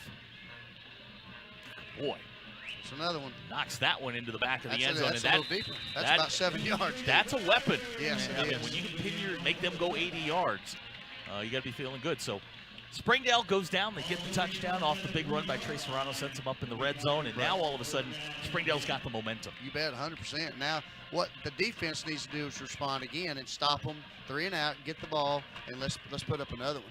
Going back to A.J. Woods, what I wanted to say was, not only is it a weapon here in the special teams, but now in the offense, when you get down to the red zone, later on in the season when we're playing those tougher opponents, that gives us an option to have that 3 points when we can't get it in. Now here's a guy to keep an eye on, 99, Junior Rodriguez. Coach was telling me this guy's got all-state potential. They love him. Yeah. Leo de la Sancho. I think that's a kid coming from Southwest, I believe. He was a lineman when we played against him. Coach loves him. Yeah. They got the second defensive line is in, and these are the young guys. And there's, guess who, Junior Rodriguez right down at the bottom of that pile. Yeah, and Shem Paul's bringing it in on the backside there, too. So I think we found something there at the middle linebacker spot. Yes. Like I said, he looks for contact. 100%. They got a yard on that one out to the 21. It's going to bring up 2nd down and 9. And Coach was, when I spoke to him last week, just raved about Junior Rodriguez. Yeah. Caving in as well. Now they're going to try a little pitch. This is Fleming trying to get to the outside. He's going to be hit. Job. Nice play there. Couldn't make the tackle, but runs out to the finish 24. the play right there. Great. He took the right angle, 29, took the right angle. Just got to finish it. I think that was Coben. Is that right? Going to put the ball down at the 25-yard line. Gain of 4 on that to bring up 3rd down and 5. So far tonight, Little Rock Central, they have yet to convert a 3rd down. Bunch formation. Paxton Clegg. Springdale shows blitz. Here comes Shempal. Pressure coming. Pass complete. That's going to be Zay Daniels out to the 35-yard line, and he's going to keep going out to the 38. So a nice catch and run there by Zay Daniels. Yeah, and here, teams that have kids that are athletic like that, you can't spin them around. Because those kids that have athleticism, when you try to spin them, they're going to spin and keep going. That's Central's first 3rd down conversion of the night. I think we jinxed them on that. I'll take the blame on that one. So it'll be 1st and 10, ball out at the 38-yard line. 14-7 our score. Bunch set again. You see the clock running there, 8:26 to go, and we've got movement up front. Another penalty going against Little Rock Central. And this is going to drive Coach Robinson absolutely You know, insane. and those are lineman moves right there that shouldn't be going on even at this point. I think it's a sign that they're getting tired. Like you said, not a lot of depth. So now it'll be first down and 15. Clock continues to run. Clegg in the shotgun. He's got Marshall alongside. That's Marshall coming in motion near side. Springdale with a blitz, fires, pass incomplete. I'm not real sure. Not sure who he's looking for. I'm not sure Arroyos didn't get a finger on that, to be honest with you. Can't really tell from there, but I think he might have kind of got a hand on that. Paxton Clegg to this point, 9 out of 12, 77 yards passing. This is going to be second down and 15. Springdale's #1 defensive line back in the ball game.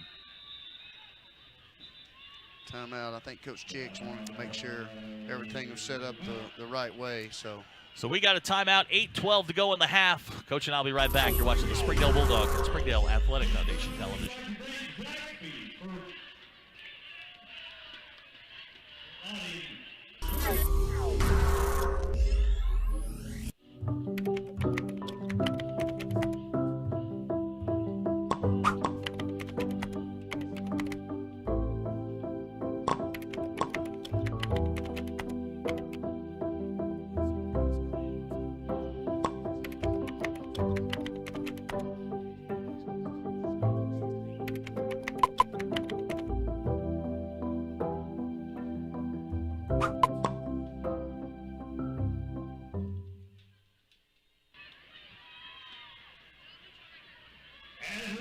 .12 to go here in the half. It's going to be second down and 15, and we just noticed that Easton Hahn is out of the ball game. Marcus Coben is checked in, number 29 at a linebacker spot. Here comes Springdale on the blitz. Clegg retreats, pass complete, far side, run out of bounds nicely.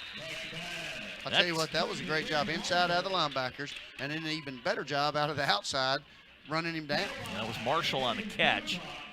Not much there, and it's going to bring up a third down and long. They gave him 3 up to the. It looks like he may have lost 3. I was going to say, from here, it looks like he lost some yardage. They're going to mark it out at the 30, so it is a loss of 3.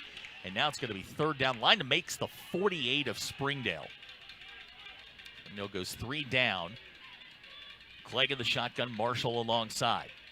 Clegg will throw, pass.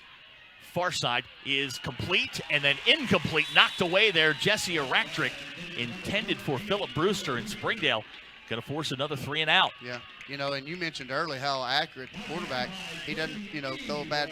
He throws a pretty good ball, even though he's got a different release. And the pass was really there. And Jesse did a good job playing kind of in between those two guys and made a good break on the ball. Back deep for the Dogs. Number 8, Lyle Sampson. Number 4, Billy Pack. Joel Dunn into punt. You mentioned this during our last break. You see a lot of personnel for Central running in and out. Right. You wonder if here comes more. They were a guy short. Here comes another player on, and they snap it with players coming on. That's going to wind up being a penalty, and that's just the kind of stuff that that's first game stuff. Yeah, that as a coach though, it's still frustrating. When you are thin, and I know they've coached this over there too, just like everybody else does. It has numbers issue.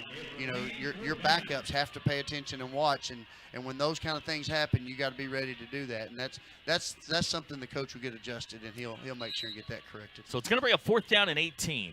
For some reason, the clock's still running. Now we've got whistles and flags, and I think there's more movement up. Wow. Now, topside officials signaling an offsides. Okay, that's going to go against Springdale. That will be their first penalty of the ball game, and that'll put it back at the 30-yard line. And we'll try this again.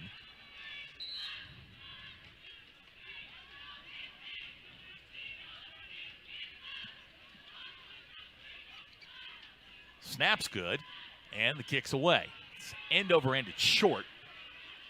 Sampson lets it go. Springdale's going to get good field position out at the 40-yard line. Punting game has been an adventure so far. Yes, it has. So far, it's been a bit of an adventure. And I know he jumped over the ball, but as a coach, if he can't get it, just run away from it, and because you know the way the ball bounces, you never know. 30-yard kick gives Springdale 1st and 10, ball at the 40. They've moved the football the last two drives. Big plays by Trey Serrano. Right. He's got 127 yards rushing on 3 carries. Yeah, and I think you're going to see the option continue, because that's definitely, again, that's a play where they have to have men where they're supposed to be, and if they don't, that's a big play. Now I want to make you aware of a guy right down here at the bottom of the screen on the hash mark. This is Joash Shishoko. He is a big-bodied wide receiver. Coaches love him. Little raw, but he's got massive potential. Yeah. Here comes that option we talked about. They'll pitch it. This is Carson Hayter. Hayter going to be run down at the 43-yard line. It'll be a 3-yard pickup, bring up 2nd down and 7. Yep, that wasn't a bad job there. It's one of those where you'd like to see it hit more north and south than east and west. Central did a nice job on that. They've been burned on that play a couple of times. Right. And, look, with 6:45 to go here, if you're Springdale, if you can go down and score, that's right. You can really put Little Rock Central in a bind here as we start the second half. You eat some time. They right. specialized in this last year, these long drives that basically broke your will. That's right. The one thing last year we did long drives, but then we tended to put it on the ground, and you can't do that. This is going to be 2nd down. Pounders in the shotgun. Jack going to throw. Pass, looking for Trey Serrano. He was there. It's going to go incomplete, and it's going to bring up 3rd down. Boy, that was a good play call right there.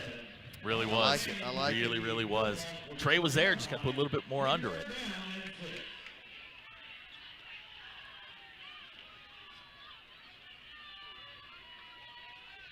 So it's going to bring up 3rd down. 6 to go. Line makes the 50-yard line. Springdale tonight on 3rd downs. 0 for 2. Looking to get that first conversion.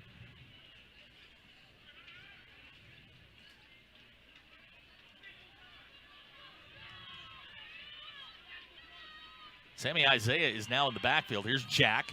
Fires. Far side pass complete. It's going to be no gain on the play. I think that was Shishoko with the reception. Springdale's going to be forced to punt. Kind of a frustrating series, but send AJ in. I think this may be where it looks like we might try to draw them off right here, get an easy 5, and then have a chance to maybe run the ball. We'll see what happens. With the penalties, it might be, it's a good idea. Springdale sends the offense out, so no change. I think this is going to be a no play right here. Get kind of hard count them, see if they'll jump. Go down into the flex bone. Yeah.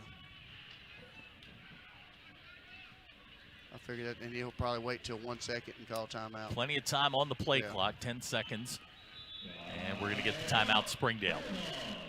So with 5:29 to go here in the half, 14-7 Springdale. We'll be right back. You're watching the Springdale Bulldogs on Springdale Athletic Foundation Television.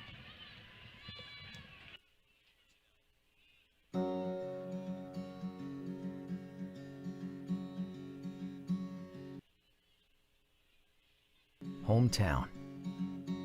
That word still means something here. It means we're neighbors. We do the right thing. We care about your family. And you deserve the very best every time you walk in the front door. Harps. Hometown fresh.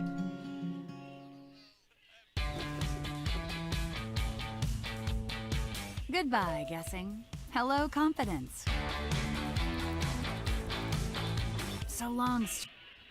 So A.J. Woods has come into punt formation. It's 4th down and 6 for Springdale. Snap's good. A.J. gets the kick away. End over end. It's going to bounce at the 17-yard line, and it is going to die at the 2.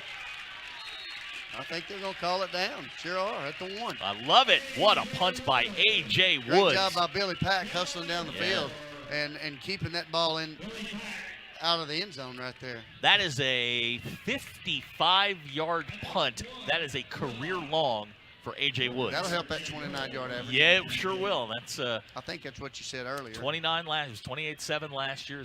He has 2 kicks tonight, 29 and 30, and now a 55-yarder that's going to pin Little Rock Central deep. And look, if you can get a 3 and out here, you're going to end up with really good field position. That's right. And to me, this play's the most important. Don't come off, but don't come off early and give them an easy 5 right here. You definitely want to be smart. So 1st and 10 for Little Rock Central. They're inside the 1-yard line. 14-7 our score, 5:20 to go in the half. Diamond T. Yeah, this is what they use down near the goal line. Oh. This is Bledsoe. He's going to get out past the 10-yard line, first down yardage. Boy, we were right there, just on the wrong side. Did you see that? They'll move the chains. They'll put it down at the 15. It winds up being a 15-yard gain. It'll be first and 10 for the Tigers. They get out of danger. We get ready to cross the 5-minute mark here in the second quarter. Clegg to Bledsoe. Nice little spin move there. Yeah. He's going to get 5 out to the 20-yard line. I told you before the game started, he's kind of their Swiss Army knife. He does a little bit of everything. He can play with wide receiver. He can play tight end. He can play running back. Yep. And like I said, you can't just kind of reach and grab. You got to wrap him up. He's going to spin out, and he's a very athletic player. 2nd and 5. They'll give it to Bledsoe again. Nearly fumbled it. Julian Arroyos has him in the backfield, and he's going to go down. It's going to be a loss.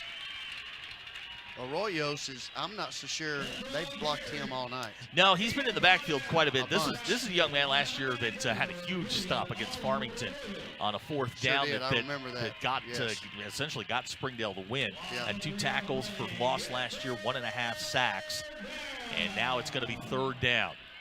Springdale trying to get lined up here.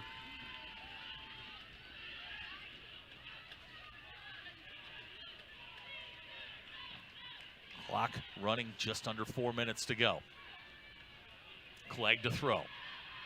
Fires. Pass incomplete.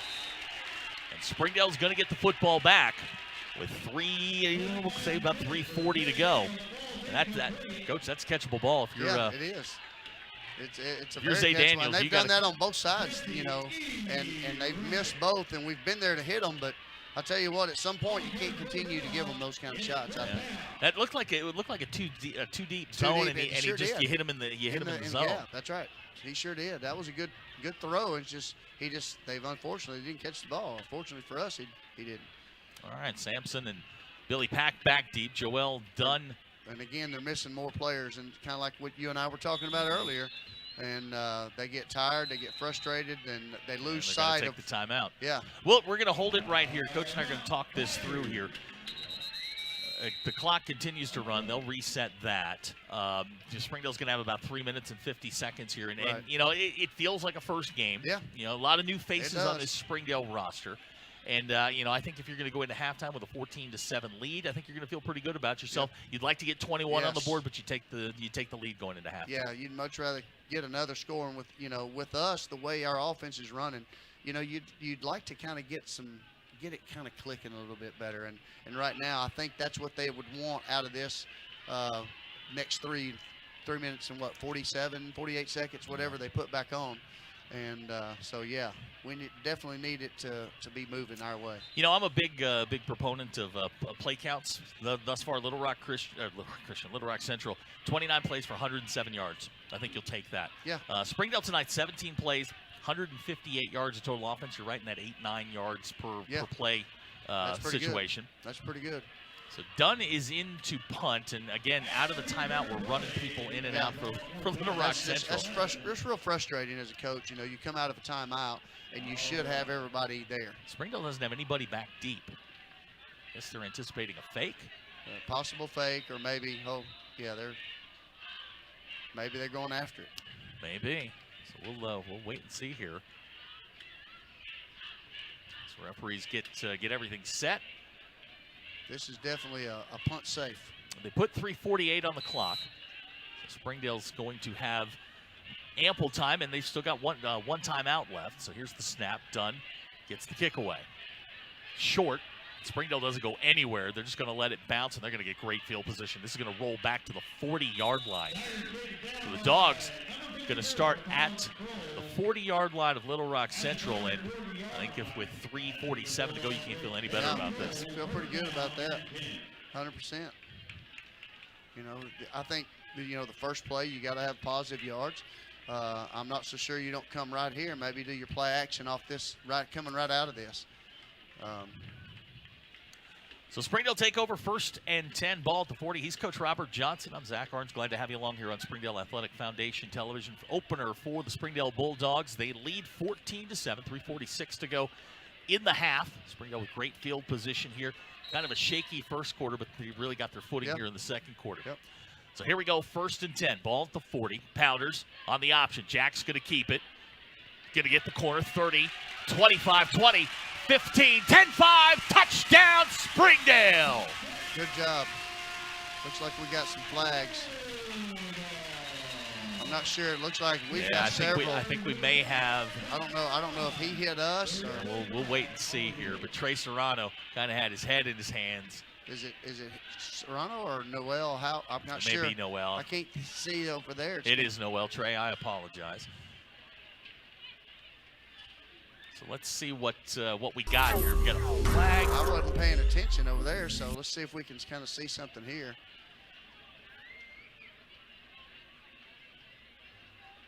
There it is. Yeah, you saw it. Noel got it with the block in the back. And that was, I think it was before. Was it before the touchdown? Great question. Great question. We're going to find out here in a second. Because you could tell. Okay, the touchdown counts. Personal foul. And then you'll get the personal foul. So Jack's going to get the touchdown. That's big. Yeah, that's really big. But here's the thing. As a player, as a coach, you're trying to tell these players, look, be smart right there. That he had no play in the play at all. Be smart right there, Noel. All right, AJ on to try the extra point. And, the way he's been booming the ball. Yeah. You got a chance to put that thing still in the back of the end zone. Well, and if you look at the clock, there's a chance we can go 3 and out again. Also true. All right, AJ on to try the extra point. Pounders is the holder. Kicks on the way. And good. So our new score with 3:36 to go here in the half. Springdale 21, Little Rock Central 7. We'll be right back. You're watching the Springdale Bulldogs on Springdale Athletic Foundation television.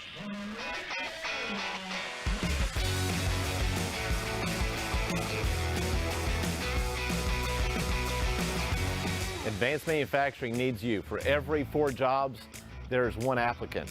Let business industry training take you to the next level. Either as a startup or as an incumbent worker, BIT has your menu. I came to BIT to advance my skills in the electrical control field. If you want to better yourself, you need to come to business industry training.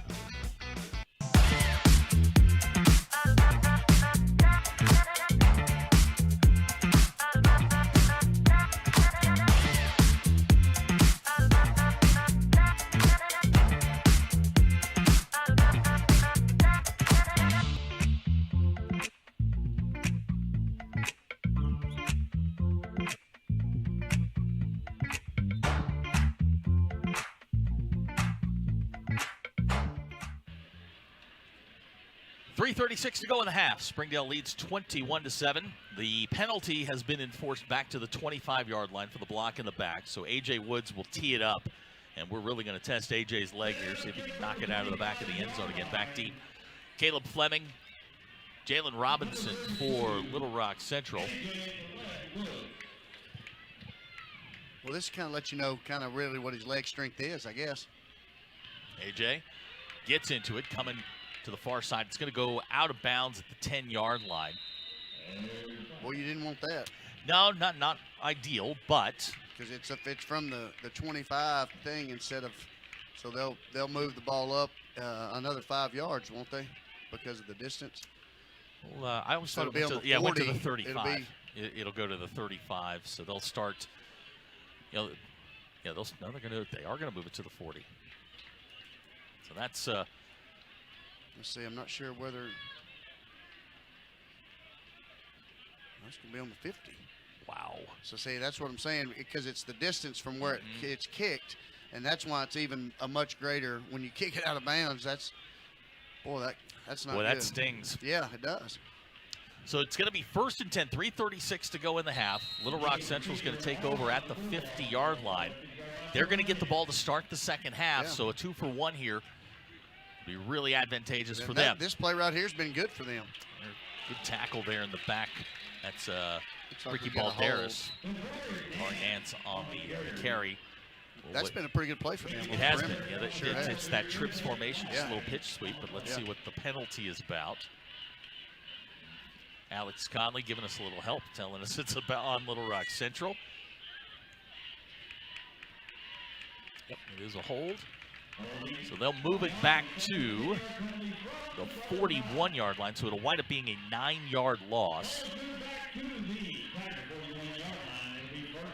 That'll bring up first down and 19, and it's the same formation.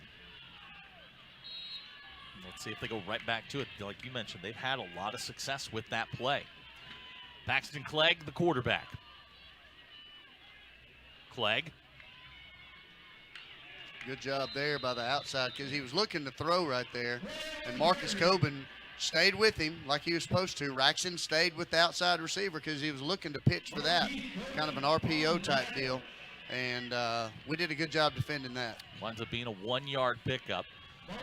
Good discipline there by the Bulldog defense. Yeah, that was a good job by Coben there on the inside of the quarterback and then Raxon outside on the receiver. We go under 3 minutes to go here in the first half. Springdale up by 14. Now an empty set for Paxton Clegg. Clegg to throw. Plenty of time. Now flushed right. Pass complete at the 46-yard line. Zay Daniels has first down yardage, and he's going to be knocked down inside the 35-yard line.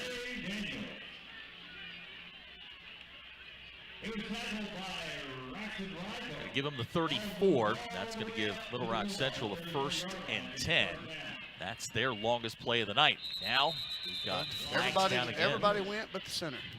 Well, you can't go anywhere without the football, and that's going to back them up another 5. And at this point, you're starting to get into that position with Coach Robinson. He's got to be pulling his hair out. Yeah.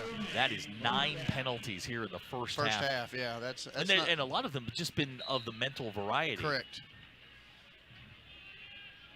And at some point, it even starts getting frustrating for them, too. So now a 1st and 10. Clegg in the shotgun. He'll hand it to Davari Nance. And down he goes. Guess who? Julian Royce. He has lived in the backfield tonight. All night.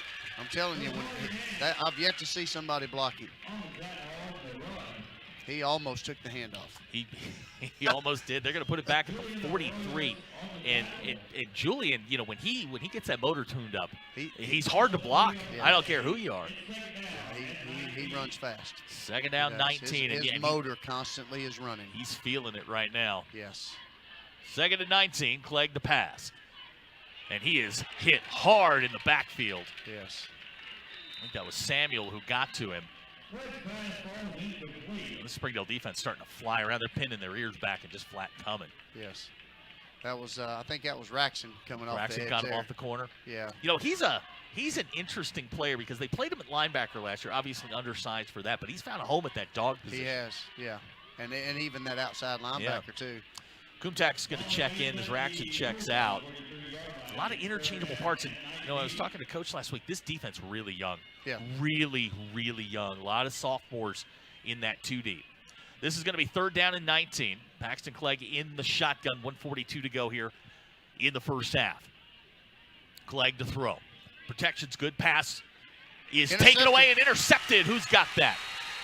I think that was Ricky Balderas. It was Ricky Balderas with his first career interception. And Springdale's got the football here with a chance to put some more distance between them and the Little Rock Central Tigers. Well, and the receivers have kind of had trouble catching the football down the field, and he kind of bobbled it, and Ricky just kind of took it away from him right there. So they're going to put it down at the 38-yard line. Nice play there by Ricky. Good concentration just to keep his eye on the football. And Springdale's going to take over here with 1:36 to go. They do have 1 timeout left. I love our new scoreboard, by the way. Isn't it awesome? And if you have not, if you haven't seen the videos of what Gerald Williams Bulldog Stadium looks like now, it is undergone. The old lady's undergone a facelift, and she is. You kind of catch that glimpse when it hits it red and stuff. It just brightens it up. So it's 1st and 10 for Springdale. Jack offsides. It looks like trying to get to the outside. Now in trouble. Going to find a little bit of room on the outside, and he's going to go out of bounds. Oh no. Looks like a little friendly fire on the sideline right there. And he's up. Jack is way too tough. Yeah. You just hate to see that.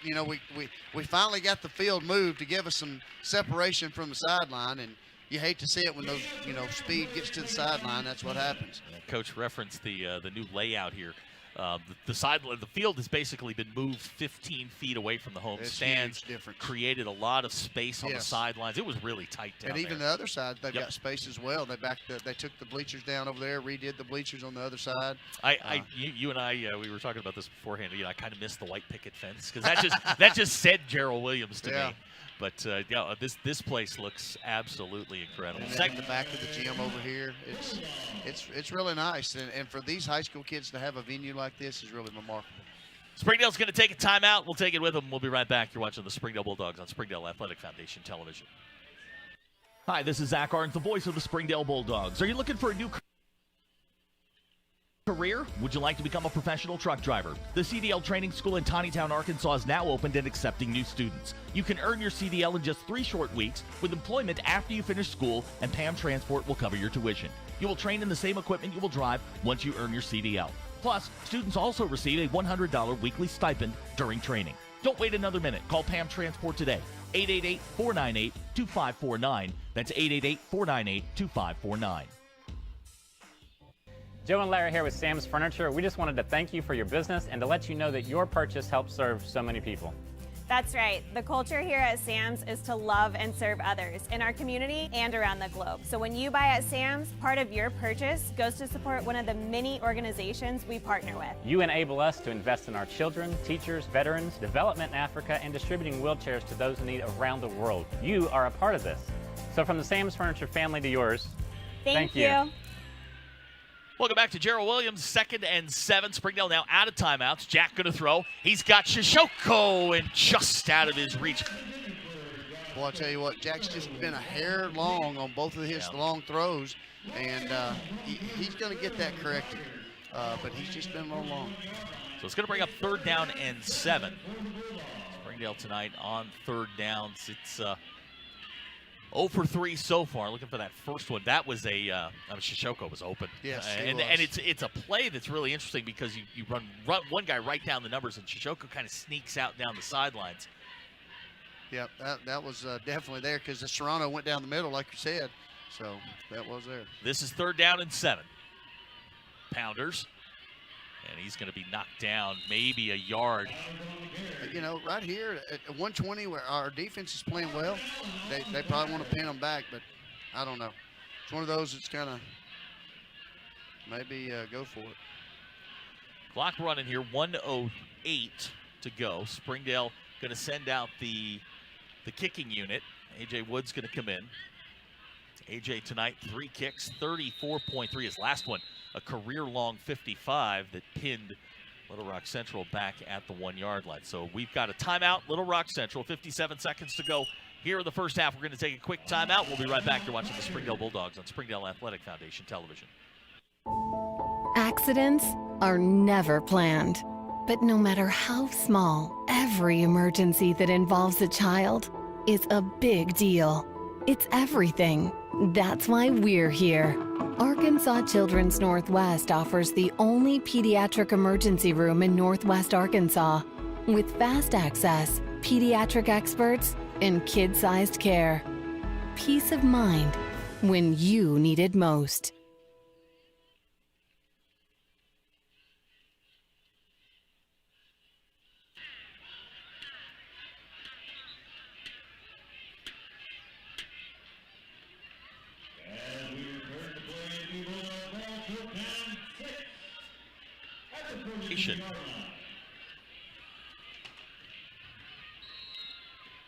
Jalen Robinson back deep for the Tigers. Here's another boomer here, A.J. He gets the kick away. This one kind of a dead kick. Going to hit, and I think it ran into Sammy Isaiah. So they're going to knock it down at the 21-yard line. Still a good enough kick to pin Little Rock Central back deep. Yeah, it wasn't bad. It's kind of a dead kick, and of course it hit one of our players. Wow, they're going to put that thing back at the 15. Okay. So that's going to wind up being for A.J. in a 43-yarder. I think they're going to bring it back, yeah. Actually to the 23. The 23, okay. Yeah, like we said. So. All right, apologize there, and it'll wind up being a 35-yard kick. So 1st and 10 for Central. 47 seconds to go. Both teams out of timeouts. Paxton Clegg will bring his offense out. Dallas Bledsoe is the running back. Watch 13 down the middle of the field right here. He dried his hands off, so. Clegg to throw, rolls far side. Pass complete out at the 40-yard line.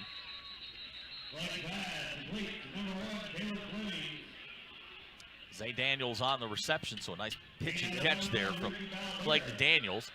They'll move the football out past the 40-yard line. 18-yard pickup. 42 seconds left.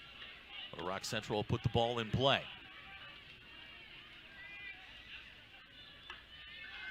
Clegg.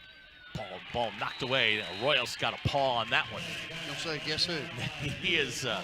He's starting to take over down there. He's going to take a handoff tonight, I believe. That's his goal. Look, they're going to have to come up with something for him because he is really taking over on the line of scrimmage. And now it'll bring up 2nd down and 10. 39 seconds to go. Again, both teams out of timeouts. This is big. Clegg will throw. Protection's good. Pass far side, incomplete. It'll bring up 3rd down. Clegg on the night, 12 out of 21, 116 yards. Leading receiver tonight. His favorite target's been Fleming, 4 catches for 42 yards. Zay Daniels has a couple of good ones. He's 3 for 55. But this is going to be 3rd down and 10.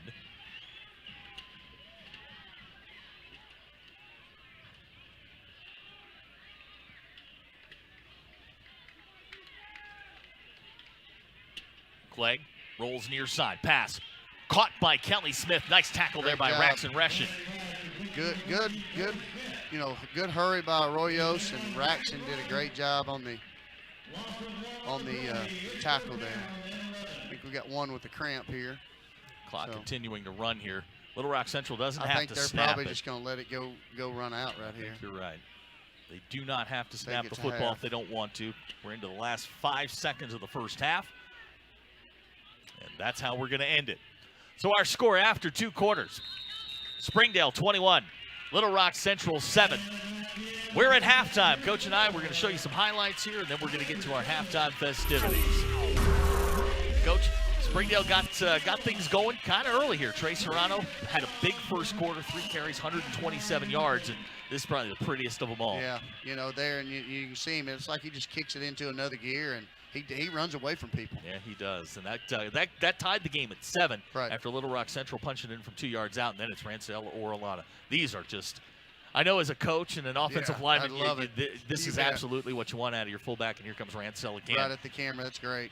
What a great run. He is a load. Yes, he punches it in to make it 14-7, and then Springdale, the defense kind of took over there. Julian Arroyo's just manhandling. He's in the backfield the whole time. And this. Jack Pounders breaks that tackle right there and then shows you the speed. He doesn't look like he's moving that fast, but boy, he is just running like crazy, and that gave them the 21-7 lead. That's where we find ourselves, 21-7, and then the Springdale defense just taking over here. Yep, Arroyos again in the backfield. And then Ricky Balderas. How about that? Yeah. What a great I play think there he by said that Ricky. was his first career interception. First career interception. That's where we find ourselves. 21-7, our score at halftime. Coach and I will be right back. You're watching the Springdale Bulldogs on Springdale Athletic Foundation Television. Okay, now.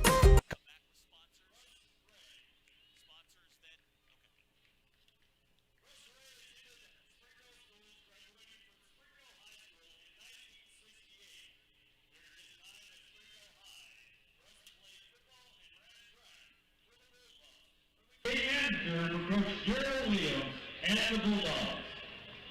He met his high school sweetheart at Springdale High and later married Joanne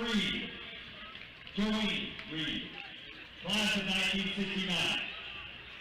Russ was known to draw different characters and Bulldogs on his classwork. In the summer of 1969, Russ was asked to create an official design for the Springdale Bulldogs. The Bulldogs that we love now was formed. Russ was working at a local sign company and was tasked with hand-drawing the Bulldog on the gym floor, marking it as the Springdale Bulldogs. Although many try to imitate the design, there will only be one, and it is recognizable to all in the area as the Springdale Bulldog.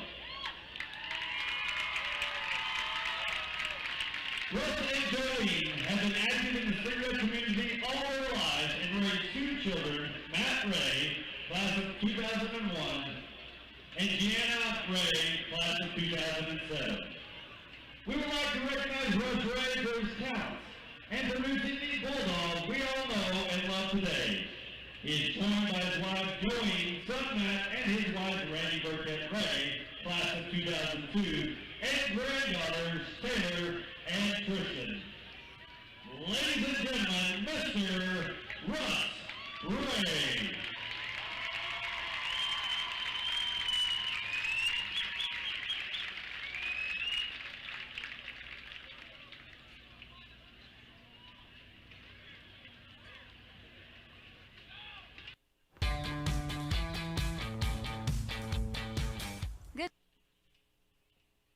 Goodbye, paperwork. Hello, convenience. Farewell, waiting. Hello, personal service. Catch you later, dreaming. Hello, planning. Buy your dream home, connect with a personal banker, and easily schedule an appointment with digital tools from Arvest Bank. Goodbye limits, hello possibilities. Arkansans appreciate community. We work and raise families, care for our neighbors, and come together in good times and bad. At First Security, that local strength is what we love best about our home state. There is commitment here, and heart, and hope. Thank you to everyone who is standing together, learning from one another, and making Arkansas a place we all love to call home. We're proud to be your community bank.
Ladies and gentlemen, please welcome the Springdale Bulldog cheer team.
Springdale High School Marching Band. Give a round of applause, please.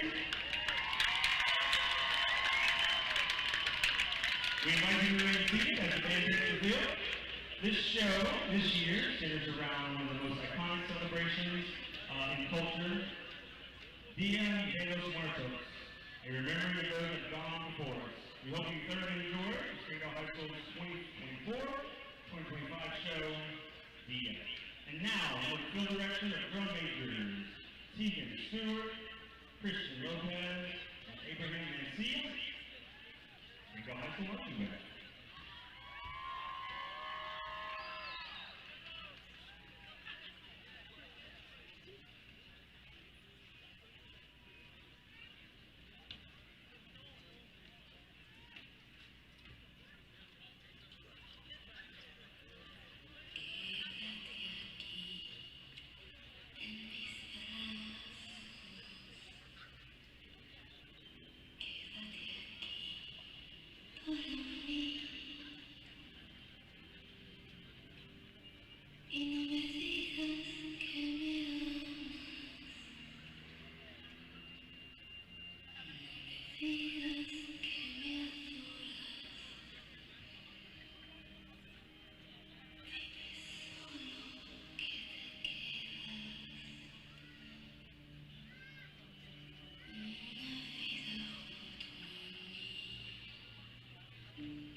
you have it, the Springdale High School Marching Band. We got it.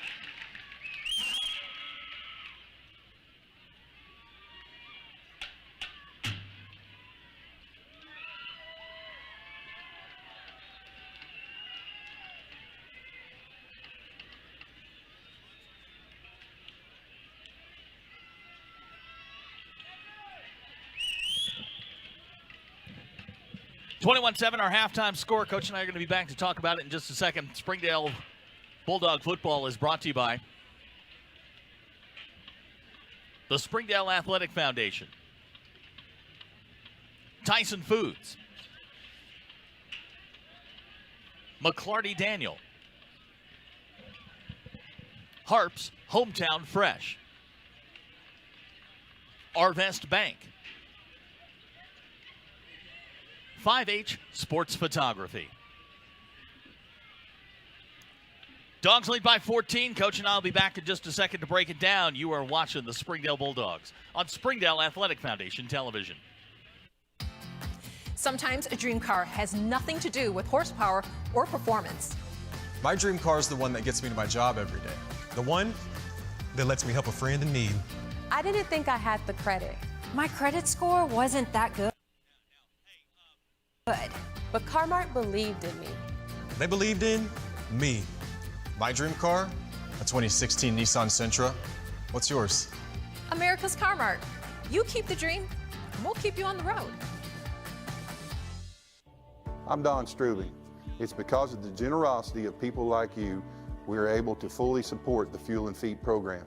For this, we thank you and appreciate your help. I support Springdale Athletic Foundation because they care about our student athletes. My name is Zach Arns. I'm voice of the Springdale Bulldogs. Thank you for donating to the Fuel and Feed program. I support the Springdale Athletic Foundation because they care about our student athletes. The Fuel and Feed program raises money to help pay for pregame and postgame meals for kids and coaches. In addition, we raise funds to buy athletic footwear for the students to compete in. I'm Donald Tucker, Executive Director of the Springdale Athletic Foundation. Please take this time to help our students and coaches. Visit the link on the screen to donate now. On behalf of Springdale Schools Athletics, I want to say thank you. Thank you for your support.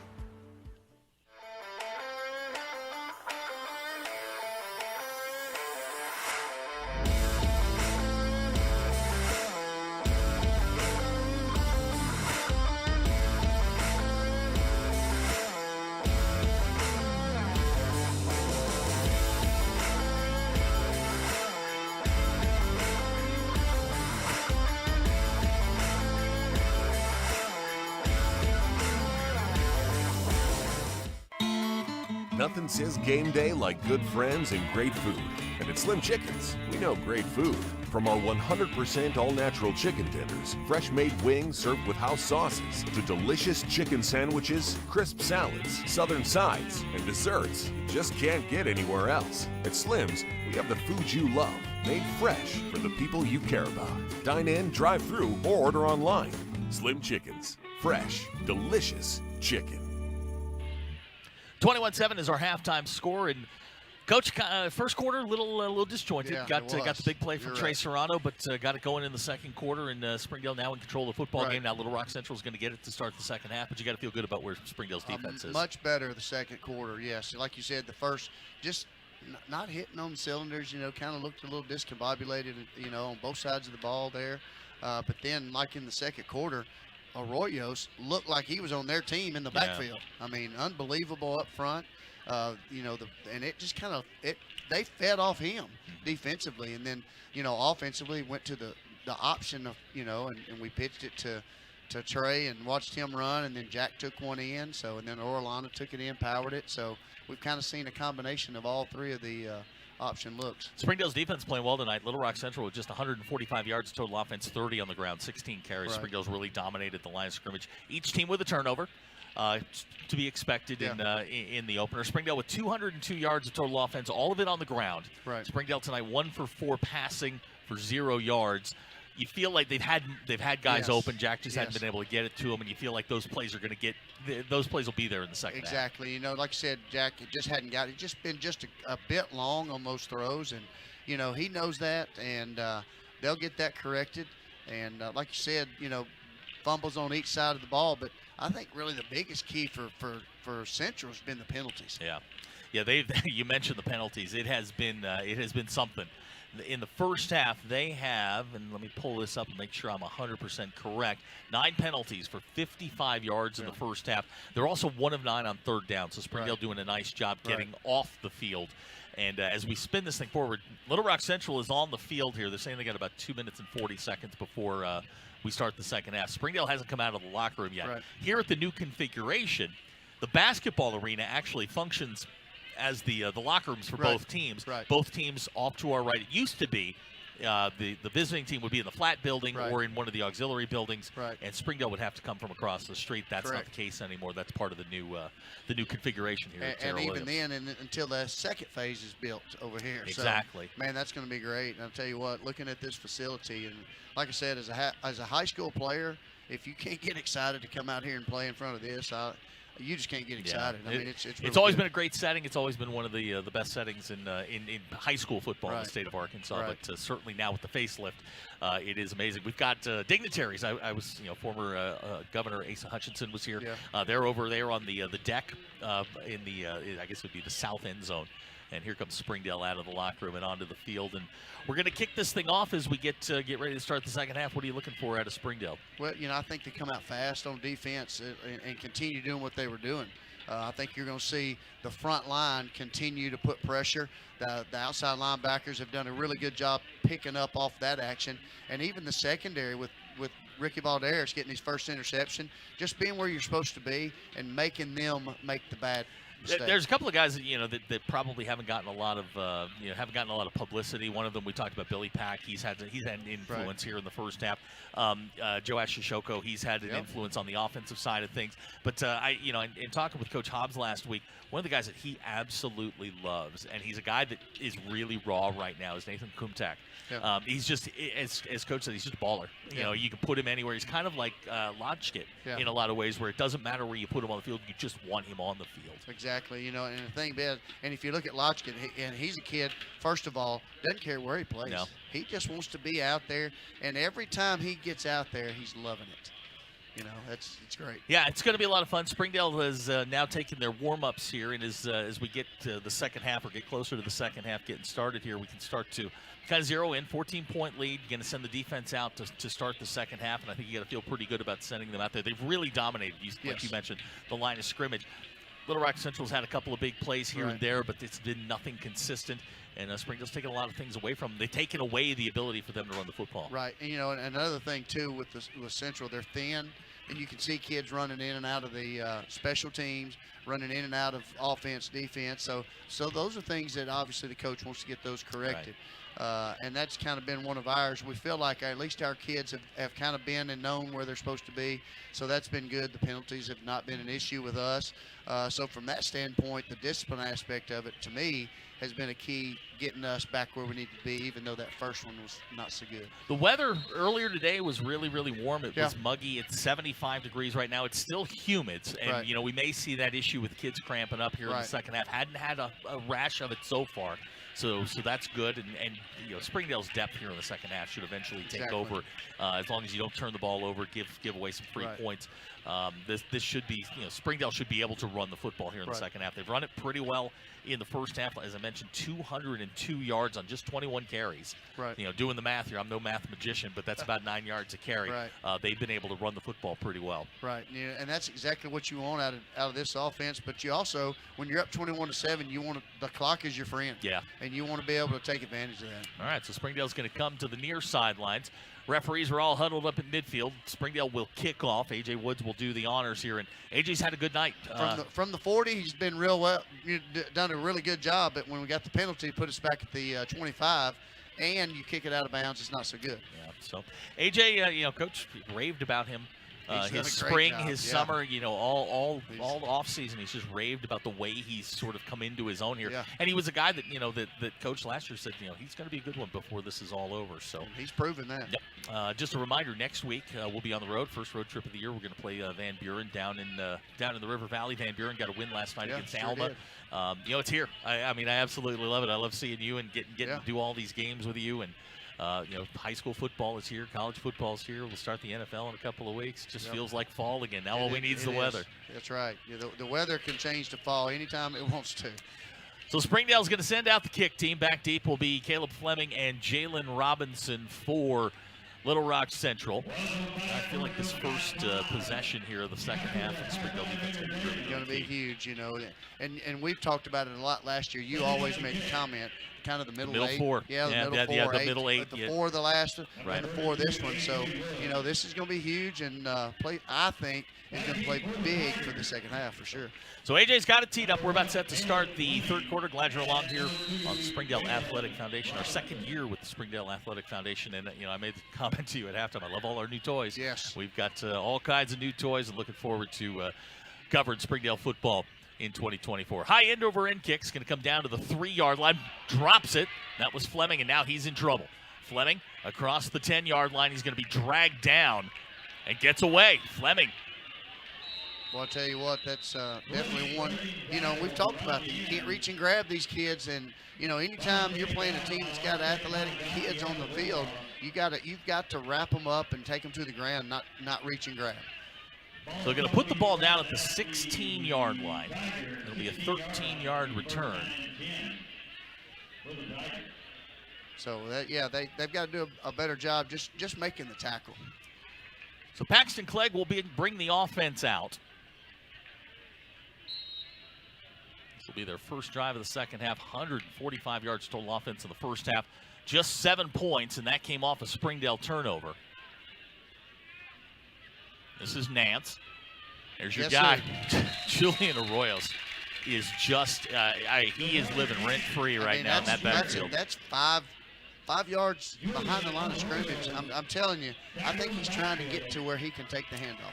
He's having one of those nights tonight, sort of like 93 had against Conway a couple years ago in the opener. And I happened to see him right down here while ago earlier. I don't know if he's still here, but I did see him. Of course, we're talking about Springdale great Isaiah Nichols. Here's Nance again. No, it's Clegg. Pass complete to Fleming, and Springdale is there. Got to make the stop. Good strong run there by Fleming. He's going to get back near the original line of scrimmage. It's going to bring up third down. Springdale doing a nice job tonight pursuing. Yeah, you know, and it's a good thing because they kind of spun out of some plays there to make the tackle. So they've definitely got to continue to wrap up, do a better job tackling. Third down 11. It'll be a 3 wide receiver set. Paxton Clegg in the shotgun. Springdale showing blitz. Here they come. Clegg pass batted away. Boy, that was Samuel. Yeah. My own Samuel with the good deflection. Job. Just making a play, you know. You know, when I was talking with Coach Hobbs, he kept saying over and over and over again how young his defense was. There are not a lot of seniors on that defense at all. Right. A lot of sophomores. That being one of them. And I mean, he's an athletic guy that they're just going to find a role for. And it's fun just watching them, just an effort play. You know, as a coach, you go back and watch that on film, that's an effort play. That is an effort play. And you love to see that. There's, again, kids running on the field again there. So Colby Page now into punt, so they've made a change at punter. You know, one of the things when you kind of get to this point. The ball's loose in the end zone. Springdale's all over it. Springdale's going to get great field position any way you look at it. Yeah. Dogs have it at the 4-yard line. So Colby Page couldn't handle the snap, and now Springdale's got it with great field position inside the 5-yard line. And this is a great way to start the second half. Exactly what we talked about. And you know, one of the things I was going to say was you can see the different sidelines. You can see the body language start to change. You know, when they had that snap, and now look at the body language on their side, look at the body language on our side, and it makes a huge difference. Some of that may be fatigue, and we talked about them not being overly deep, and Springdale starting to wear them down. Now the Dogs with 1st and goal, ball at the 4-yard line. Jack Pounders is in, and he'll go under center out of the flex bone. It's Serrano and Carson Hayter, the running backs. That's Serrano in motion. They hand to Orellana straight ahead. Ransell fighting down near the 1-yard line. Came out. I'm not sure. No, he's down. They're going to say he's down at the 1-yard line. Ransell just sort of dragging tacklers with him. It's a 3-yard pickup down to the 1, and now Springdale knocking on the door with a chance to really open this up. Probably going to go in there behind Salazar. Colby Cooks, that big right side. You bet. Alexis Ramirez is checked in at a running back spot. Pounders will go under center again. Jack Straight ahead to Ransell. We've got flags down. You know, here's where if it's a penalty toward the goal, you're moving it 3 or 4 inches when it's half the distance. And I think they're going to move. It's going to be on Springdale, so we're going to back. That does make a difference there. That puts it back at the 6-yard line. You know, now I think the way they lined up while ago the first series, I thought the option, the pitch was there because they didn't have enough numbers over there. So let's see what they do here. So Springdale's got the football. It'll be 2nd down and goal. Ball's going to rest at the 6-yard line. Yeah, this is definitely kind of what we had talked about, you know, starting fast, and the defense gave us that option first. Alexis Ramirez in the backfield. Here's Orellana straight ahead. And he's going to get back down to about the 1-yard line, and it's going to set up 3rd down and goal. Yeah. And if you're Springdale, I don't think you mind this at all. No. You know, you're kind of milking the clock. You know, the more plays you run, the more you take out of them. Serrano's going to check back in. Hayden Brown is in a tight end spot. He's big body. Yeah. They'll split him out near side. Orellana's the fullback. Serrano, Carson Hayter are the running backs. Jack Pounders under center. 3rd down and goal. Jack straight ahead, and they're going to push him towards the end zone and in. Touchdown, Springdale. Jack Pounders with his 2nd touchdown of the night. The Dogs go up by 20. Good hard run.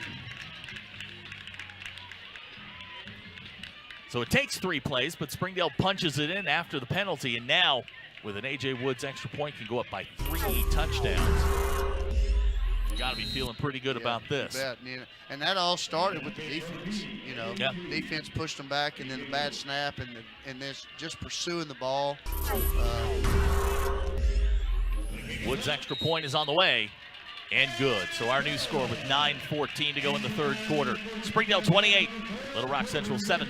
We'll be right back. You're watching the Springdale Bulldogs on Springdale Athletic Foundation Television.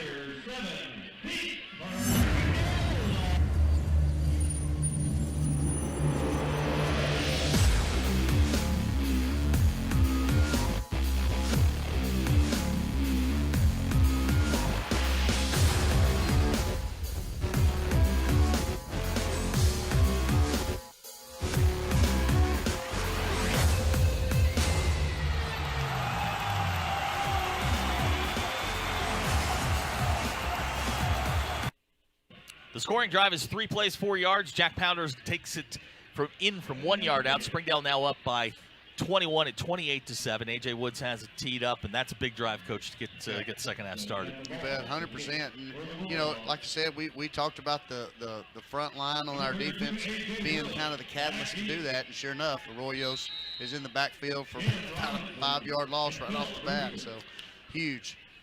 I just was notified that you and I, they've got us on in the arena.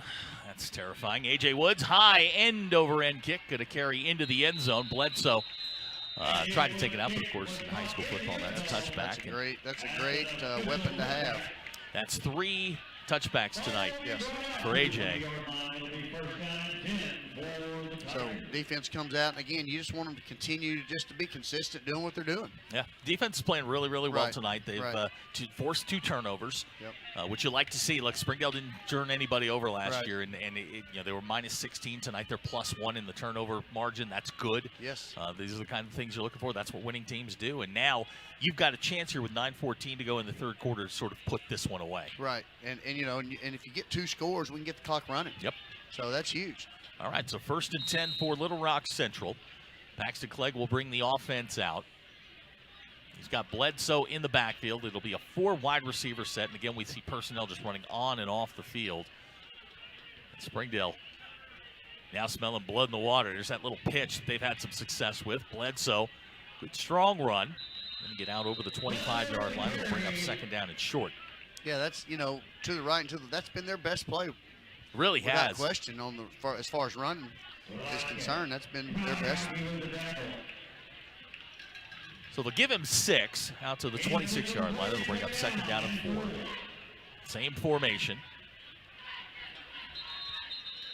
And now we've got whistles. Looks like we called timeout. Springdale going to call a timeout. 8:45 to go in the 3rd quarter. We'll be right back. You're watching the Springdale Bulldogs on Springdale Athletic Foundation Television. During the Great Depression, nothing came easy, but with just 5 cents, an old truck, and a load of hay, John Tyson and his family found a way to deliver quality chicken to other hardworking people. Today, Tyson continues to find new ways to help put a chicken in every pot, because people deserve farm-raised chicken of the highest quality. At Tyson, we remain committed to this simple promise: to always keep it real, to always keep it Tyson. Hey Northwest Arkansas, Lara here at Sam's Furniture. If you're looking for new furniture, we have over 170,000 square feet selection at everyday low prices and same-day delivery available. But the best part is that we love to serve our community. So when you buy at Sam's, part of your purchase goes to support one of the many amazing organizations that we have been blessed to partner with. Serving others, especially those in need, is our culture here, and we hope that you'll be a part of that too. Arkansas's largest furniture destination, get it at Sam's. So it's 2nd down and 4. Welcome back to Gerald Williams Bulldog Stadium. 28-7 our score. Clegg fires, pass complete and dropped right in the hands of Caleb Fleming. He had some running room, looked like there on the edge there. Like I said, the quarterback's kind of done a really good job putting the ball where he's supposed to. And you mentioned that early. 14 out of 25, 119 yards. But what you're getting is a lot of that, a lot of short passes. He doesn't have a terribly strong arm, but he is accurate. Yes. His receivers have not helped him out at all tonight. No. So this is going to be 3rd down and 4. There's that bunch set they had some success with in the first half. Clegg to throw. Pass complete over the middle, flag down. We'll wait and see what that is. Pass was complete to Zay Daniels. Anytime, like I said, when the flag goes in the middle like that from the umpire, that's usually a holding. We'll wait and see what the call is. If it's a holding penalty. Well, it kind of looks like they're turning and going with us. It may have been a defensive hands to the face, personal foul, face mask. Huh. Okay, that's going to be a 15-yarder. Wow. That'll put it out at the 48-yard line. And it will give Little Rock Central some breathing room. Yeah, a little bit. Sure will. So it'll be 1st down and 10.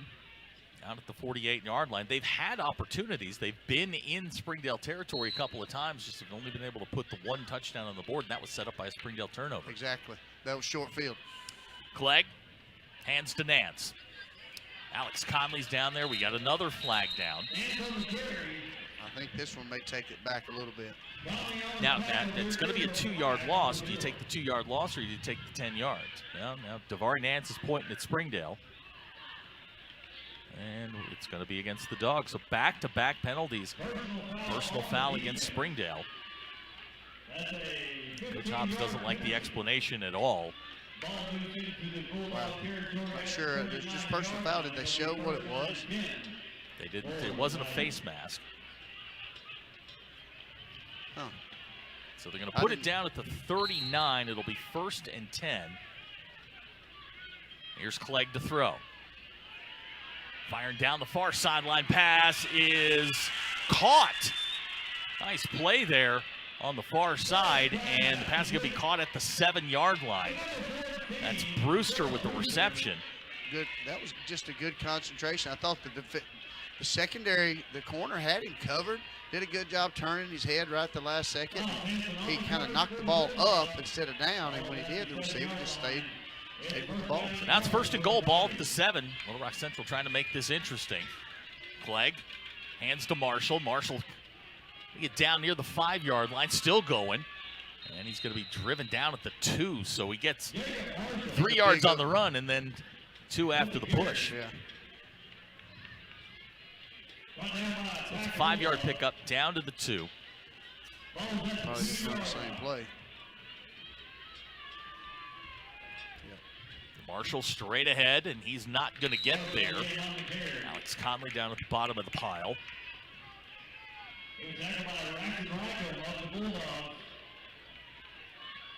It's going to bring up 3rd down and goal.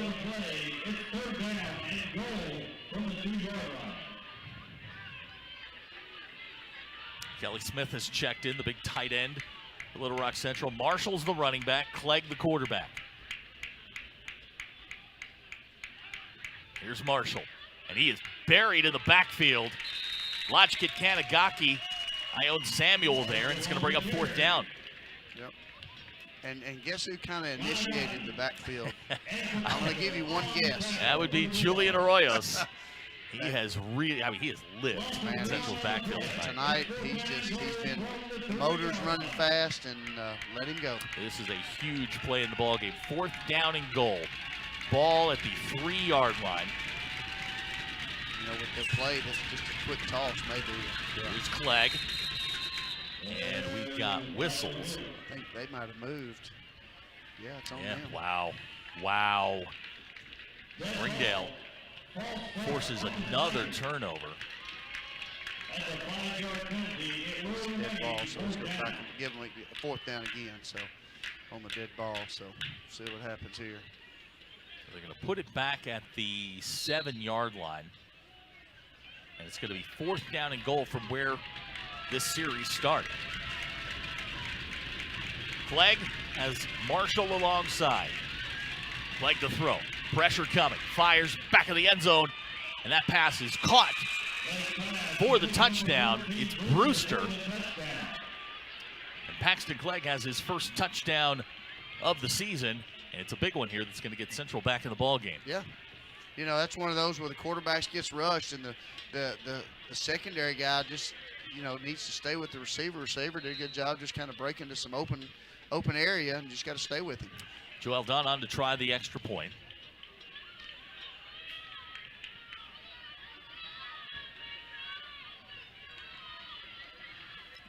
Kicks on the way, and good. So our new score with 6:01 to go here in the 3rd quarter. Springdale 28, Little Rock Central 14. We'll be right back. You're watching the Springdale Bulldogs on Springdale Athletic Foundation Television. If you need that love, support, somebody to push you, to tell you can do it, I would tell them to come to Pam Transportation. It's a family here. It's not just a regular company. They will look after you. They will show you that you are important, you are welcome here.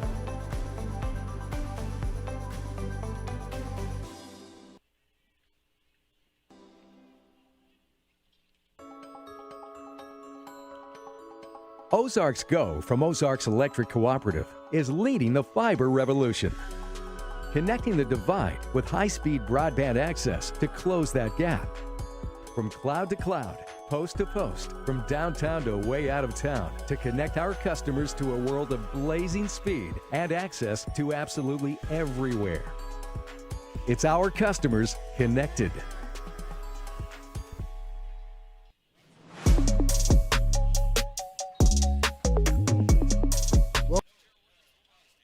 To go here in the 3rd quarter. Joel Dunn has it teed up back deep for Springdale. Noel Howard, Carson Hayter, and Trey Serrano. Dunn. They hit a knuckleball down the middle of the field. Were about 3 yards offsides there. They'll back them up, and another penalty against Little Rock Central. So they'll kick it off from the 35-yard line. That's a 5-yard penalty. Replay. That is penalty number 10 on the ball game for Little Rock Central. 10 now for 60 yards, and Springdale should get good field position out of this. Number to keep an eye on. Little Rock Central's run 50 plays today. Springdale's run 24. Yeah, that's half. Dunn kicks to the far side. Noel catches it at the 31. Here's Noel Howard. And he's going to go down back at the 30-yard line. And so now Springdale, with this is an important drive here. Right. I think it's huge. You know, it's 5 minutes left in the 3rd quarter. You take this ball and you put it in the end zone again and puts it back where we need to be. Springdale's going to get possession of the football at the 32. You know, this is one of those plays where here you keep the gas on. Keep going, keep going, keep going. Don't let up. 14-point ball game, 5:54 to go in the 3rd quarter. Springdale with possession here. They'll go out of a pistol set. Pounders on the option. Jack Pounders up near the 40-yard line. Good strong run there by Springdale's quarterback, and that's what you're looking for now, is to just start leaning on Little Rock Central. Yep, 100% right there. Good hard run. Jack protected the ball right there. He's so smart. He just doesn't turn the football over. He's got really good football IQ, you know. And it's funny. His father sent me a video of him at Kiwanis Kids Day 6 years ago. I've never felt so old in my life. There's this run of Jack, heading down to this end of the end zone on a long run, and I can't believe he's now a senior in high school. Right. Here's Orlana straight ahead. He's got first down yardage. He's going to be real close. Yep. Let's see what they do here. I think they're going to. I think if he's to that line, they're probably going. Yeah, they're good. Yeah, thought he had it. But they're going to give him the 43-yard line, and that's going to be a Springdale first down. And look, this is what you want to do: is you just want to start, you don't need the big plays. Consistent. Just drive the ball methodically down the field. That's right. So clock starts again. 4:55 to go here in the third quarter. We got a late start tonight because of some weather that was in the area, and now Springdale trying to close this out, get to 1-0 on the season. And we've got flags down, and we've seen the number of penalties. I think as players are starting to get a little bit more tired, we're starting to see some mental mistakes. Right now, we've got a couple. We got a couple back-to-back defensively the first drive, and now you're getting a couple on the offensive side. And like you said, a lot of it's just kind of letting down because you think and you got to continue to play hard. 7 penalties now for 64 yards for Springdale. And it'll be 1st and 15, but the clock continues to run here. 4:30 to go in the third quarter. I can assure you Coach Hobbs will get that corrected. Oh, yeah. He's real good at that. Little Rock Central scored the first points of the ballgame. Then Springdale went on a 21 or 28-0 run. This is a nice play. Here's Trey Serrano across the midfield and into Little Rock Central territory. He's just got a really good burst. Yeah, I was watching the referee here. I wasn't sure he's going to put that one down, but they're going to put him at the 49 of Little Rock Central. And that's going to make second down very manageable. It's a 13-yard pickup. And Trey, for his first game as a Springdale Bulldog, just went to the 140-yard mark on 4 carries. And there's time. A lot of time. He could get to 200 before the day is over. Second down 2. The line to makes the 47-yard line. Diamond set. Here's Jack. He's got room. Jack Pounders, 40-yard line. 35, runs over a guy, still going. Jack inside the 25-yard line, first down Springdale. That's him. Yep, good run. Good run. I think he enjoys the contact. I really do. And that you say that, but you can remember last year when he broke his helmet. Remember when his helmet busted? Absolutely. And he's ready to go and telling them, I'm fine. But that's him. 6 carries, 78 yards, 2 touchdowns for Jack Pounders tonight. Clock now moving, 3:50 to go here in the third quarter. Springdale looking to get that lead back up to 21. Right.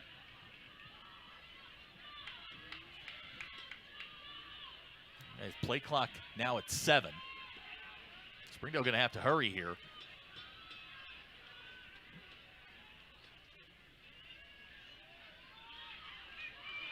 Straight ahead. There's Carson running. Carson Hayter. Boy, he is quick. Fast. Yes. That was a heck of a run by Carson Hayter. Carson Hayter with his first touchdown on the year. Springdale is going to go back up by 20 at 34-14. Boy, when he saw that saw that opening, man. Well, I thought it was all on us, and I thought, man, he's running fast. Watch it here. I mean, when he hits that gear, man, you cannot catch him. That was great. Look at this. Just right there, and he is gone. Carson Hayter in from 24 yards out. Springdale goes back up by 20. That's impressive there. That was good. A.J. Woods on to try the extra point. 23 to go here in the third quarter. Springdale trying to go back up by 21. AJ's kick's on the way. It's low, but good. He knocked himself down. So with 3:23 to go here in the third quarter, Springdale's lead back to 21-35-14. We'll be right back. You're watching the Springdale Bulldogs on Springdale Athletic Foundation Television.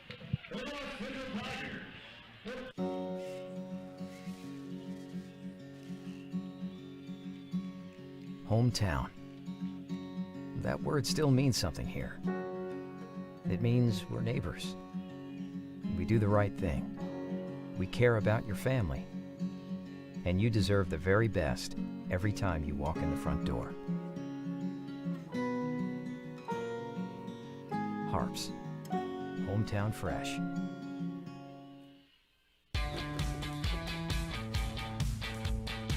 Goodbye, guessing. Hello, confidence. So long, stress. Hello, security. Farewell, running to the bank. The scoring drives, 5 plays, 68 yards. Carson Hayter goes in from 24 yards out. Springdale back up by 21 at 35-14. A.J. Woods has it teed up. Philip Brewster now back deep to return with Jalen Robinson. A.J. gets into it. Good high kick. end over end into the end zone for the touchback. That's 4 touchbacks tonight. That's great for A.J. Woods. Like I said, that is a great weapon to have when you can do that. So Little Rock Central will get the football back at the 20-yard line. 284 yards on the ground tonight for Springdale. 0 through the air. Something that obviously they're going to need. They're going to need that passing game as we go along here. But 284 yards on 29 carries tonight for Springdale. You know, and the good thing is tonight you don't have the yardage in the air, and in games when you can do it on the ground, that's good.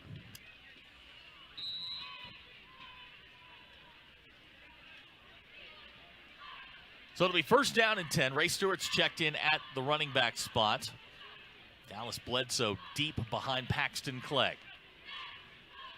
This is Bledsoe straight ahead, right into the middle of that Springdale defense, going absolutely nowhere. May have lost a yard on the play. Yeah, you know, and with the Royos getting in the backfield so much, what they're trying, I think, offensively, I think they're just trying to run away from where he's lined up.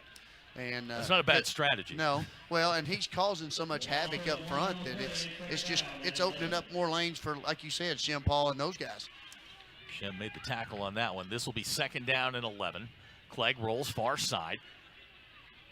Clegg looking down the field. He's going to throw it out of bounds, and it's going to bring up third down and 11. The Springdale defense looks a little ticked off after giving up the touchdown on the last. I was going to say that they don't look very happy at all. So it'll be third down and 11, 2:51 to go here, third quarter. Springdale with an opportunity here to get off the field, get their offense, which is humming again, get them the football and a chance to really blow this thing open. All right, now you got that trip set. Davari Nance as the running back. Good discipline there by Springdale not to go for that. That's Nance. Now an empty set for Paxton Clegg. Clegg looking for room, runs right into Alex Conley, and my goodness.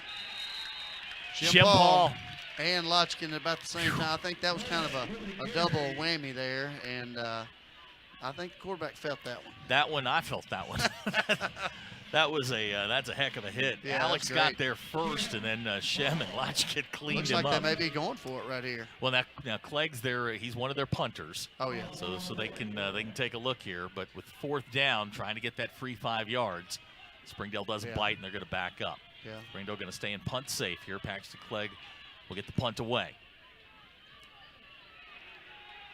They're saying he got a piece of it. Takes a good roll for Little Rock Central. One guess who that. Tell me it was Arroyo's. It was. That's his second career blocked kick. Wow. Ball's going to be taken down at the 46-yard line, and now Springdale with an opportunity and another touchdown here to really put the distance between them and Central. And here's the deal. Here's something that I think Springdale's going to be really good. Just get that confidence where they need it going into the next game too. Yeah, next week's going to be challenging. Van Buren's apparently got something going on down there, and they knocked off Alma in the one of my favorite. They had to come back, didn't they? Yeah, they did. They came all the way back in one of my favorite rivalry games, the Battle of the Bone. And they have they have an extra day's worth of rest. So this first down and 10 for Springdale. There's Trey Serrano trying to get to the outside and does. 50-yard line. Oh boy, he was one step away. Now we've got flags down. Looks like two flags down. Out on the perimeter is probably a hold out of that receiver there, and I think you see some heads going down, so that's probably what it is. So we'll wait and let the referees sort this one out. But you see that explosiveness, that shiftiness from Trey.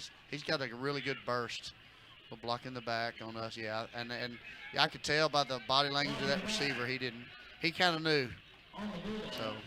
So they're going to mark it from where Trey went down, which was the 48 of Little Rock Central. They'll mark the penalty off from there. It'll be first down again, and they're going to put it back at the 42 of Springdale. Springdale getting close to that double-digit penalty number. Yeah. This is going to be first down and 14. That play just never got running there. It just kind of was messed up from the beginning. I don't think they're going to want to go back and look at film on that one. Probably not. It's going to be second down. No gain there. So, I mean, that play just never developed. It'll be second down. Line to makes the 44. I like the option look.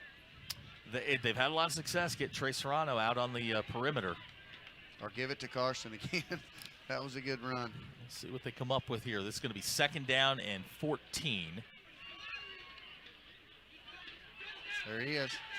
He's got Trey Serrano wide open at the 30-yard line. Trey Serrano racing for the end zone. Touchdown, Springdale. Jack Pounders to Trey Serrano.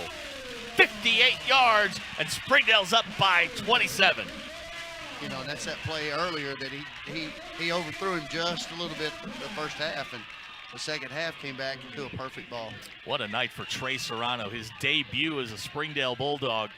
146 yards on the ground, and you can add a 58-yard touchdown reception. Watch this right here. Look at this from the ground level. You'll see the speed of Trey Serrano. Boom, Jack to Trey. Great adjustment. And there you go. Trey Serrano racing for the end zone. Touchdown.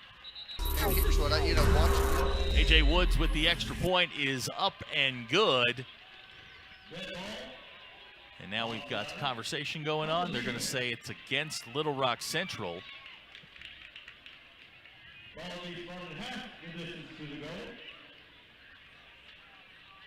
So what are they going to do here? Move the ball half the distance.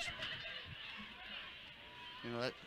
Okay, it's a pre-snap penalty. So now so the play didn't count. Now AJ's going to try the extra point. He's going to get tired here having to do all this kicking. His leg going to be sore. Yeah, tomorrow morning he's going to be really, really sore. Snap's good, kicks on the way, and good. So our new score with 45 seconds to go here in the third quarter. Springdale 42, Little Rock Central 14. Coach and I'll be right back to watching the Springdale Bulldogs on Springdale Athletic Foundation television.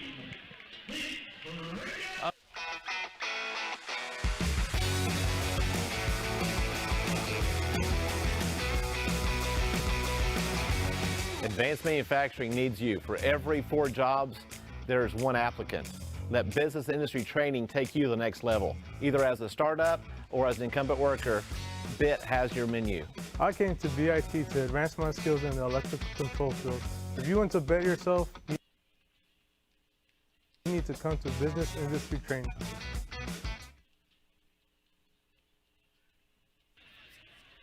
Quarter of the scoring drive is 3 plays, 54 yards. Jack Pounders to Trey Serrano, first touchdown pass of the year, first touchdown reception for Trey.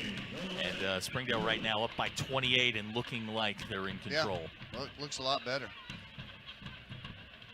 AJ with the kickoff. You can make that 5 touchbacks tonight for AJ Woods. He's having a heck of a night. You know, we had just got through talking about 0 yards passing, and they come right back into the 52. Exactly, 58 for the touchdown. And now if you're Springdale's defense, you're just gonna pin your ears back. Yes. And just get after them. And you have an opportunity here if you can get it. If you get up 49-14, we wind the clock, and everybody's gonna go home happy. That's right. You know, again, this is a game where you wanted this to happen the first game, so you get that confidence going. And if they can keep that confidence the next game, I mean, you never know what happens with confidence.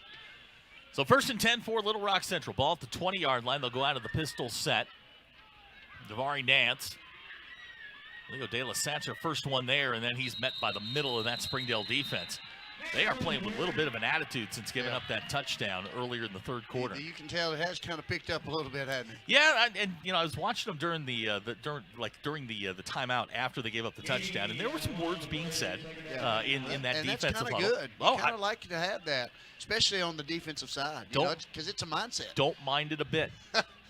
Last 15 seconds of the third quarter, Springdale trying to get off the field here. Here's Paxton Clay. Sets, fires. Looking for Kelly Smith on the post route. We got a flag down. You know, as far as throwing the ball, that's really kind of been the only ball that's kind of been overthrown by him. He's done a pretty good job throwing the football. All right, we got 4 seconds left here in the third quarter. We'll see what the penalty is. Say Daniel says he has not moved from the spot where the flag's literally at his feet. He has not moved from that spot, and now he's going to head back in. Now we got an ineligible man downfield against Little Rock Central. Decline it. And now it's going to be what? Third down? Yeah, it'll be third down and call it 9. Yep. And this is a time for the Springdale defense to pin their ears back and go. 4 seconds to go here in the third quarter.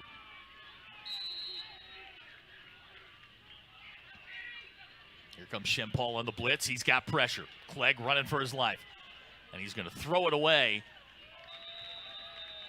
And it's going to bring up 4th down. That's going to be the last play of the third quarter. Our score after 3. Springdale 42, Little Rock Central 14. Coach and I will be right back. You are watching the Springdale Bulldogs on Springdale Athletic Foundation Television.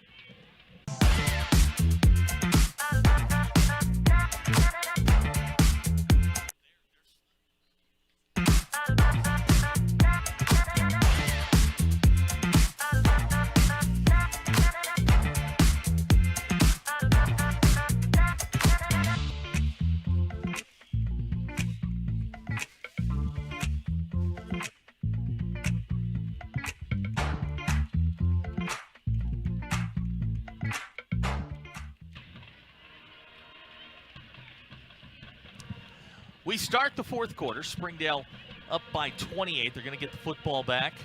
I can't imagine on 4th and 9 at their own 18-yard line that they're going to go for this. But you know, I've been wrong before. But I think in the third quarter we kind of saw Springdale take over, outscoring them 21-7. Right, and like we talked about too, the body language changed on the sidelines, and our guys, like you said, the defense, they just started pinning their ears back. Yeah.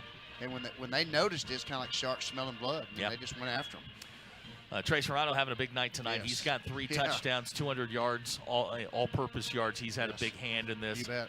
And, you know, you can see this Springdale defense, which is really, really young. And, you know, it's been a very long time since we've been able to look out there and go, well, he's coming back, he's coming back, he's coming back. Right. This is a very, very young defense. Yeah, and you go to the offensive side, you've got touchdowns by Jack. You got touchdown by Carson. You got touchdowns by Trey. Yep. I mean, Orlana. Four different guys have touched the ball in the end zone. So, Joel Dunn into punt for Little Rock Central. Springdale going to stay in the punt safe. Just a guy to keep an eye on. Number 16 out there, David Smith. Coach was talking about him. They love his athleticism, his range. He's 6'2", 170, a sophomore. Coach raves about him. Thinks that he's going to be a player long term for the Dogs. This punt. Kind of a knuckleball is going to hit at about the 47-yard line. No Dogs back there. They're just going to let that one roll, and it will roll dead at the 40-yard line, and that's where Springdale will take over. And this is my coaches used to call this put-away drive. Yes. So this is where you kind of 100%. You know, if you take this drive and put it in, the clock runs, and you know you start taking those kids out and putting some of those kids in that give them some reps and get your starters out of there. So Springdale will send out the offense. Jack Pounders has also had a good night tonight. Yep. 7 carries, 78 yards. The passing numbers 2 out of 5 for 58 yards. That touchdown pass to Trey Serrano on the last drive, huge. Yes. And now Springdale with 11:49 to go here in the fourth quarter, a golden opportunity to get that clock running. You bet. 1st and 10 ball at the 40-yard line.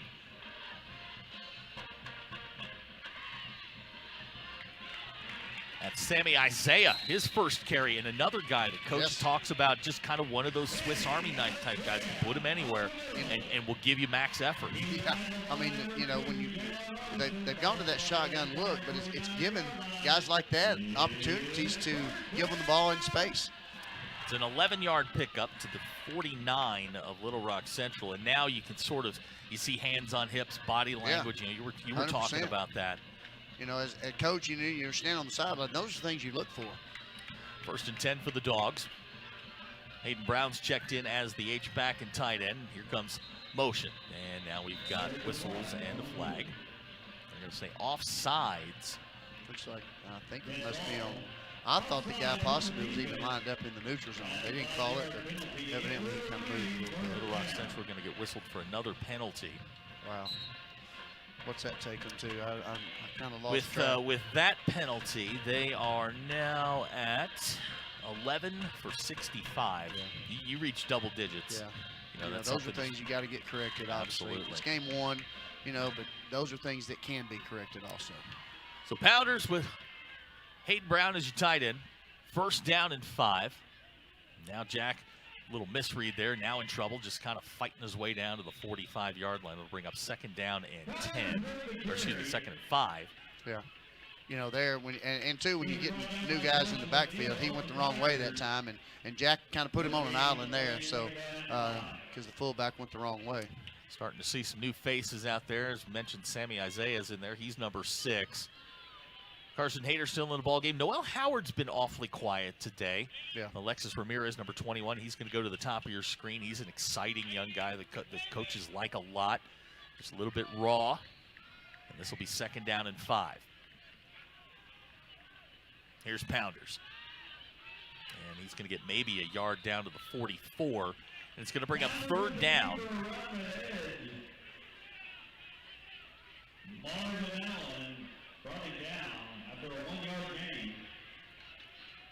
Line to makes the 39. It'll bring up third down and 5. Clock continues to run here, 9:55. And, you know, if you're Springdale, you're going to take as much time as is humanly possible. Right.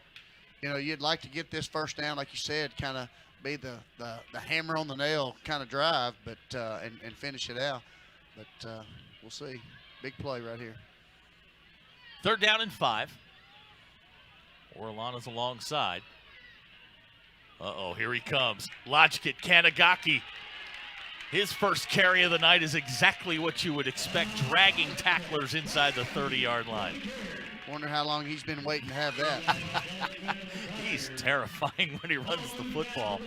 Logic get down to the 29-yard line, and that'll be a first down for Springdale. Again, he was all-conference last year as a running back, 870 yards for Springdale last year. And if you look, you got both fullbacks in the game. You know, and excuse me, Coach Hobbs had talked about that, wanted to put both of them in the game at the same time.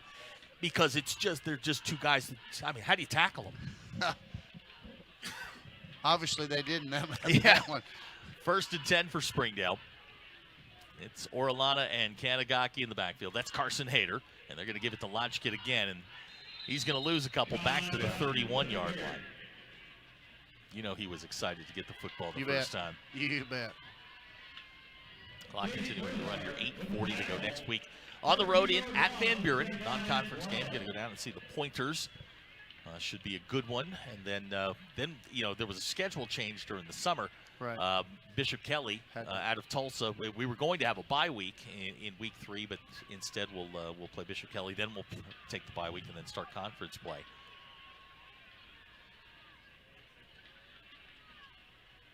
Yeah, I think Bishop Kelly coming off a season last year. I think they were 9-3 last year. So Marion Taku has checked in, number 43, for the first time tonight. Here's Jack on the pitch. He's got Alexis Ramirez. Alexis with room inside the 20-yard line. Oh, they're going to mark him down at the 21. He's going to come up about a yard and a half short.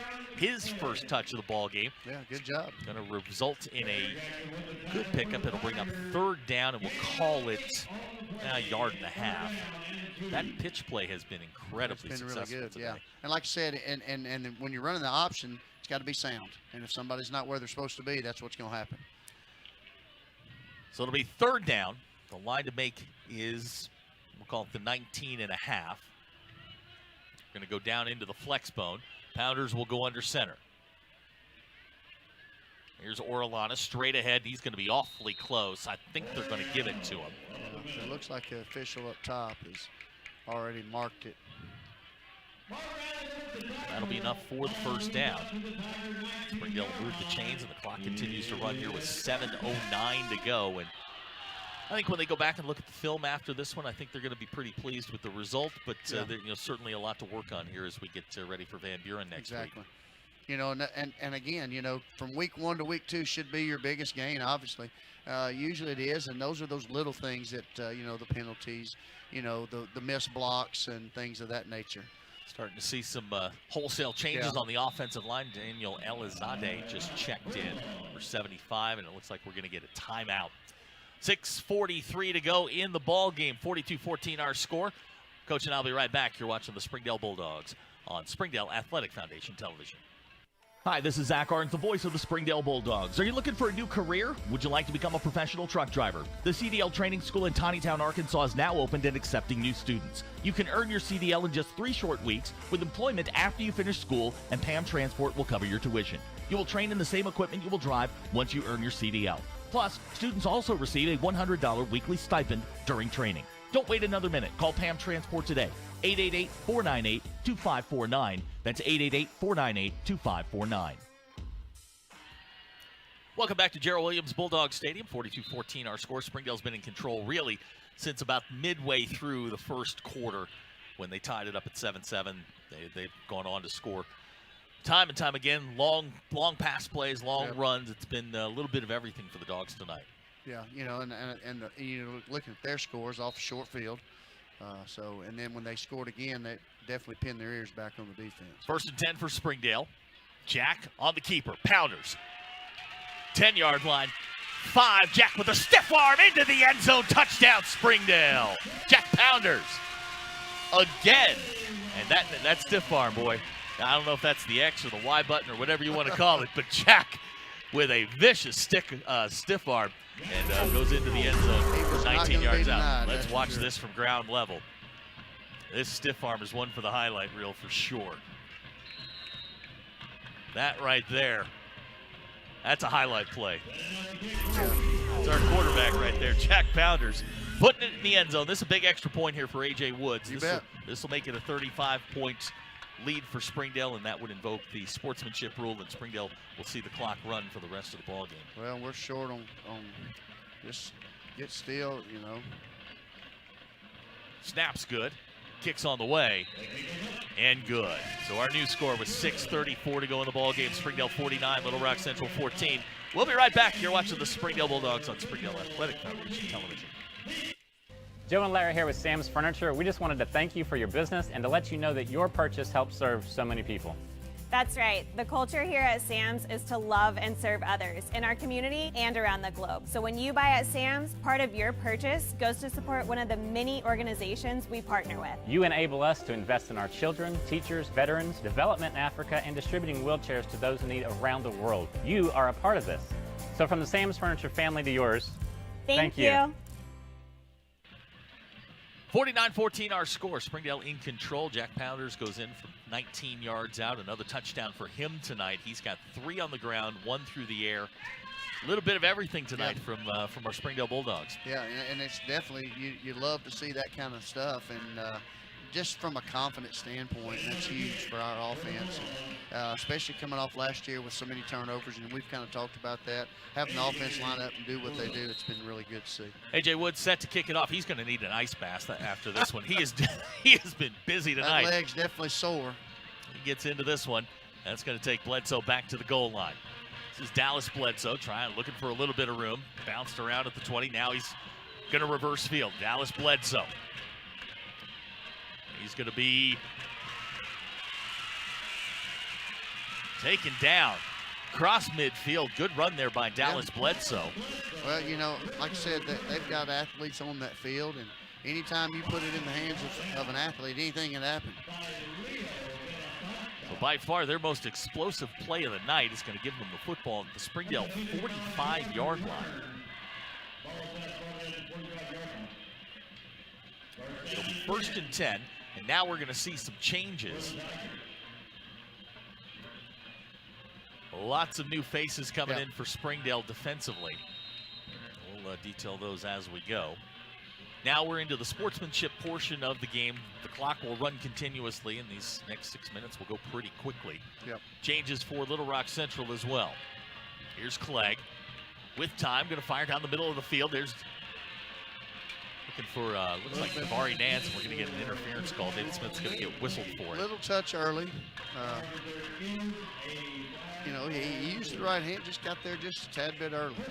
It'll be a 15-yard penalty. It'll move the ball down to the 30. And it'll give Little Rock Central another 1st down. And Again, I've been talking with the coaches. They really like him.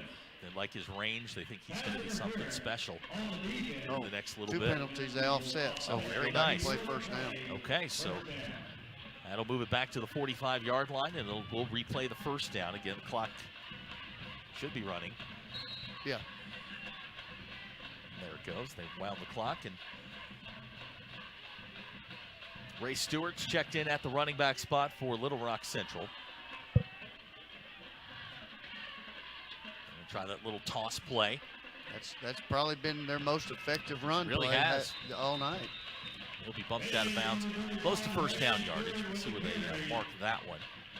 I mean, that's almost to 8. Oh, he did go out of bounds early. They went out at the 39, so it's a 6-yard pickup for Stewart.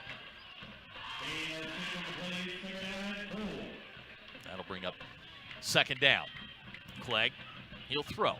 Clegg fires far side, pass complete to Stewart. He's going to be bumped out of bounds at the 25-yard line. You know, this is one of those games you're going to win. You're going to win the game. You got a lot of mistakes, but it's one of those that it's okay to correct after that win. You don't mind getting those corrected. So it'll be first down and 10, ball at the 25. Paxton Clegg tries a little pitch play. Here's Davari Nance. Nance is going to be spun down at the 21. I think that's Marcus Coben, isn't it? Yeah, sure is. He'll be spun down at the 21-yard line. It'll be a 4-yard pickup. It'll bring up second down. We'll call it 6. The line of reach is the 15-yard line. Some new faces there on that Springdale defense. Yeah. Looks like you got Daniel Sante there at the nose. And pass complete on the far side. That's Fleming. Fleming inside the 10, heading for the end zone, and they're going to say he is in for the touchdown, Caleb Fleming. So Paxton Clegg throws his second touchdown of the night. This one to Caleb Fleming, 21 yards out, and they're going to get on the board here and cut this lead down to 28. Yep. You know, and it's one of those things where you got a lot of young faces out there. They've got to get some experience in there. You don't want them to score. Joel Dunn will come in for the extra point. Clegg will hold. Snap's good. Kicks on the way. And it's good. So our new score with 4:09 to go in the ball game. Springdale 49, Little Rock Central 21. We'll be right back to watch the Springdale Bulldogs on Springdale Athletic Foundation television. Accidents are never planned. But no matter how small, every emergency that involves a child is a big deal. It's everything. That's why we're here. Arkansas Children's Northwest offers the only pediatric emergency room in Northwest Arkansas with fast access, pediatric experts, and kid-sized care. Peace of mind when you need it most. The Little Rock Central scoring drive. It's 4 plays, 45 yards, the last 21 of which Paxton Clegg to Caleb Fleming, and Springdale's lead cut down to 28. Now the sportsmanship rule continues. Right. So Little Rock Central will kick off. Joel Dunn has it teed up back deep for Springdale. Trey Serrano, he has had a really good night. If you're just hopping on and taking a gander to see how Springdale's doing tonight, Trey Serrano, 5 carries, 146 yards and a touchdown. He has 1 reception for 58 yards and a touchdown. Almost 200 all-purpose yards, and he has been a threat all afternoon. Springdale Bulldogs. That's an interesting score out of Oklahoma. Broken Arrow leads Harbor 35-21. Broken Arrow, traditionally one of the real powers in Oklahoma, and Harbor giving them a game tonight. Dunn's kick, high and short, going to come to the near side. And that's going to be taken out of bounds. Going to say out of bounds at the 21-yard line, and that's where Springdale will take over, and we'll see if there are any changes as far as personnel goes. That was Lahercy that made the catch there. It was indeed, and now Springdale with 4:08 to go. You know, you just want to see them close this out. That's right. Looks like we're going to send in some new faces. Carson Hayter will go in at the quarterback spot. He is the backup quarterback. He's starting wide receiver, starting running back. Yeah. He does a little bit of everything He's for super Springdale. athletic, and I tell you what, he can do just about anything for you. Rancel Orellana is going to line up alongside. Carson Hayter will take his first snap at quarterback. That's the Hersey in motion. They're going to give it to Orellana. Rancel breaks a tackle, 25-yard line, running over people out to the 26. Good strong run there by Rancel. Sure was. And you know, he's not going to get a lot of the pretty runs, but he has gotten a lot of very effective runs today. That a 5-yard pickup tonight. Rancel, 14 carries, 50 yards, 1 touchdown. Yeah. And he's going to touch the football a lot this season. He is. At that fullback spot. Sammy Isaiah is going to check in. Rancel's coming out. This is a good opportunity for some of these young men getting their first varsity experience. Clock running, 3:25 to go in the ball game. Springdale going to move to 1-0 on the season. This is Isaiah. He's going to be dragged down in the backfield. It's going to be a couple yards on the loss. Sproles makes the tackle. First time we've really called his name tonight. Springdale's done a nice job on him. He is their best defender. Right. You know, like I said, you're giving lots of other players opportunities to get some reps on both sides of the ball, which is good. They're going to need those, and it's a huge help. So it's going to bring up 3rd down and 8. Clock still running, 2:50 to go. Springdale willing to take as much time as they need here. Yeah.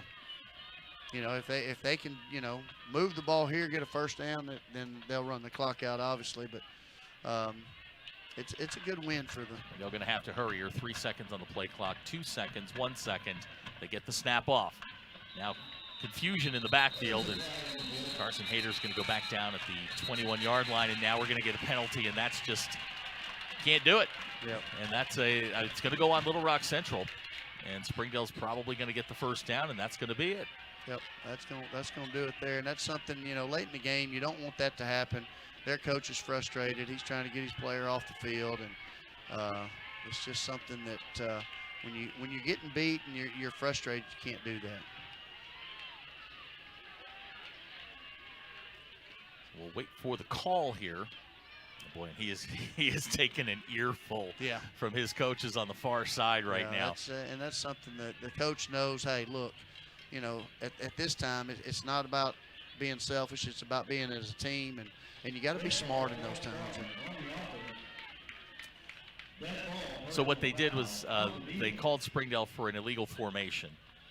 They marched off the 5 yards, then give Springdale the 15 on the penalty. That's an automatic first down in the ball game's going to come to an end. Right here, I think right here you pretty much take a knee. Absolutely, run. Yeah, you've got what, 40-second play clock. Yeah, I think actually 5 seconds, and it's going to run before you snap it. So if it goes under 2:20, I think we're good. And Springdale going to line up in the shotgun. Looks like they're going to run a play here. This is Sammy Isaiah. Good strong run there by Sammy up to the 35-yard line. And Springdale, you know, again, these are young guys who haven't had a chance to play. Right. We'd like to get them a little bit of experience. These are, I mean, this is the future. Right. These are talented players. You know, in talking with all of the coaches, I mean, they love these young guys. They love their spirit and the leadership. You know, we were talking about this earlier tonight. I mean, the leadership of the senior class. That's right. It sort of steadied the program a little bit. Yeah. And then, you know, you've got all of these really talented players in the junior and sophomore classes. Yeah, I think you see some of that leadership kind of taking part of that. You can kind of see that. So Hayter will go into the shotgun. 90 seconds to go in the ball game.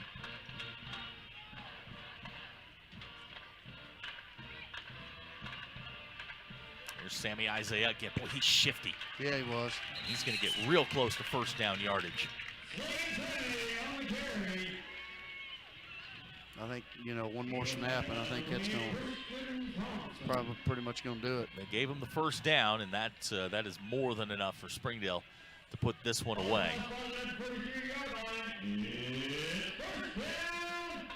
Yeah, you got to take one more snap. One more snap, and that'll be it. Take a knee right there, and I think that's probably what he's going to do, because by then the clock's going to be under 40. So you take a snap. Yeah.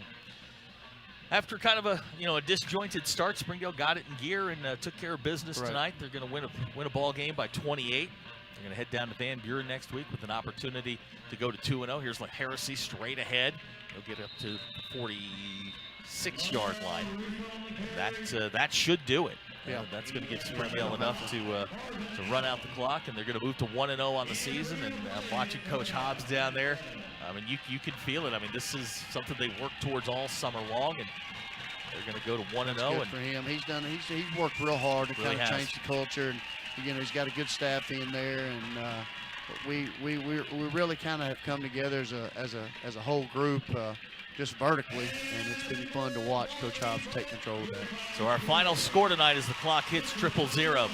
Springdale 49, Little Rock Central 21. Coach and I will be back to wrap it up in just a second. You're watching the Springdale Bulldogs on Springdale Athletic Foundation Television.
Goodbye, paperwork. Hello, convenience. Farewell, waiting. Hello, personal service. Catch you later, dreaming. Hello, planning. Buy your dream home. Connect with a personal banker and easily schedule an appointment with digital tools from Arvest Bank. Goodbye limits, hello possibilities. I'm Jason Jones, principal at Springdale. Springdale Football is brought to you by the Springdale Athletic Foundation, Slim Chickens, Trade Pro, United Federal Credit Union, Tacos for Life, Storms and Swiderski Orthodontics. Well, Coach, 49-21, your final score tonight. Springdale takes over in the second half, outscores Central 28-14, and 408 yards of total offense. They showed it off tonight. Here's some second half highlights. You see Jack Pounders here hit the very speedy Trey Serrano. Boy, that speed is something else, is it not? Yeah, it's great to watch. Block There's here. Jack by Pounders Jack down the field. That was the first touchdown for Springdale. That sort of steadied the ship a little bit. It was 7-0, and Springdale ties it up there at 7. And then Springdale takes over here. Big Rancel Orellana just fighting for yardage. Good shot there of Rancel fighting through it. And then he'll add the touchdown here that gave Springdale a 14-7 lead. And you felt at that point that Springdale was starting to take over, that they had gotten control of the ball game. And then this defense, led by that guy right there, Julian Arroyos, he had himself a night. He sure did. Here's Jack Pounders, good strong run here, gets by Khalid Murray on the defensive end there, and Jack sets sail for the end zone. And that was Jack's first touchdown of the night. He would have a sneak from a yard out, and he also had a really great night. But this defense, there he is again. Julian Arroyos had himself a ball game. This is a great play by Ricky Balderas in the first half to take away a reception from John David Bear, and then this defense again. Guess who? I'm telling you, you knock that number down to 93. He looks just like him. That is Jack going in from a yard out. That gave Springdale sort of control of the ball game. From that point forward, they became big play central. This is a good one right here by Carson Hayter. That speed is really impressive. Phenomenal. Yeah. And at that point, Springdale was really in control of the ball game. And then, this defense, there's Shem Paul with a big hit. Lodge get in on that one. And this is your signature play right here. Watch this move. Jack with the stiff arm looks back, lets him know. And that's right. Springdale, that defense was really tough. There you go, Marcus Corbett with a great play. And, an impressive night. You see them kind of bouncing around here on the field as we watch them head off. They're excited about it. They're going to go sing the alma mater. And a good night to be a Bulldog. 49-21, the final score, and you get to 1-0. That's right. And that's exactly what you want. And you got it to where the clock's running. Definitely a confidence builder going into week 2. Yeah, an exciting win. Lots of big plays and a lot of things to look forward to as we head into next week in Van Buren. Going to play a Pointers team coming off a big rivalry win. And, some things to work on, but some things to really look forward to. Exactly. Hey, it's a lot easier to work on them when it's a big Absolutely, win. Yeah. Everybody's going to be in a good mood come Monday bet. morning. Coach, enjoyed it. As always, we have a good time. You and I, we love doing this, and we look forward to bringing you all of Springdale's games in 2024. It's going to be a good year. It's going to be a great year, and what a facility to have it at. Thanks for the Springdale Foundation to help make this a big part of it. Yeah, and I think the folks over at the foundation don't get enough credit for the things that they do because they work behind the scenes and don't ask for a lot of credit. They were having a big hospitality party over in the arena. I found out at halftime that they had us up on the big board, which makes me nervous. I'm not all that wild about having you and I on those big video boards, but it is what it is. They get what they get, Absolutely. So for our entire Springdale Athletic Foundation crew, we hope you enjoyed it. Springdale the winner tonight, 49-21. We'll be on the air next week, 6:30 from Van Buren. Dogs going to take on the Pointers. It's going to be a good one. Looking forward to bringing it to you next Friday night. Did I miss anything? No, I think it's great. All right. I think it's great. All right. Great the town's seeing red tonight. Springdale belongs to the Bulldogs. We'll talk to you next week from Van Buren. Good night, everybody.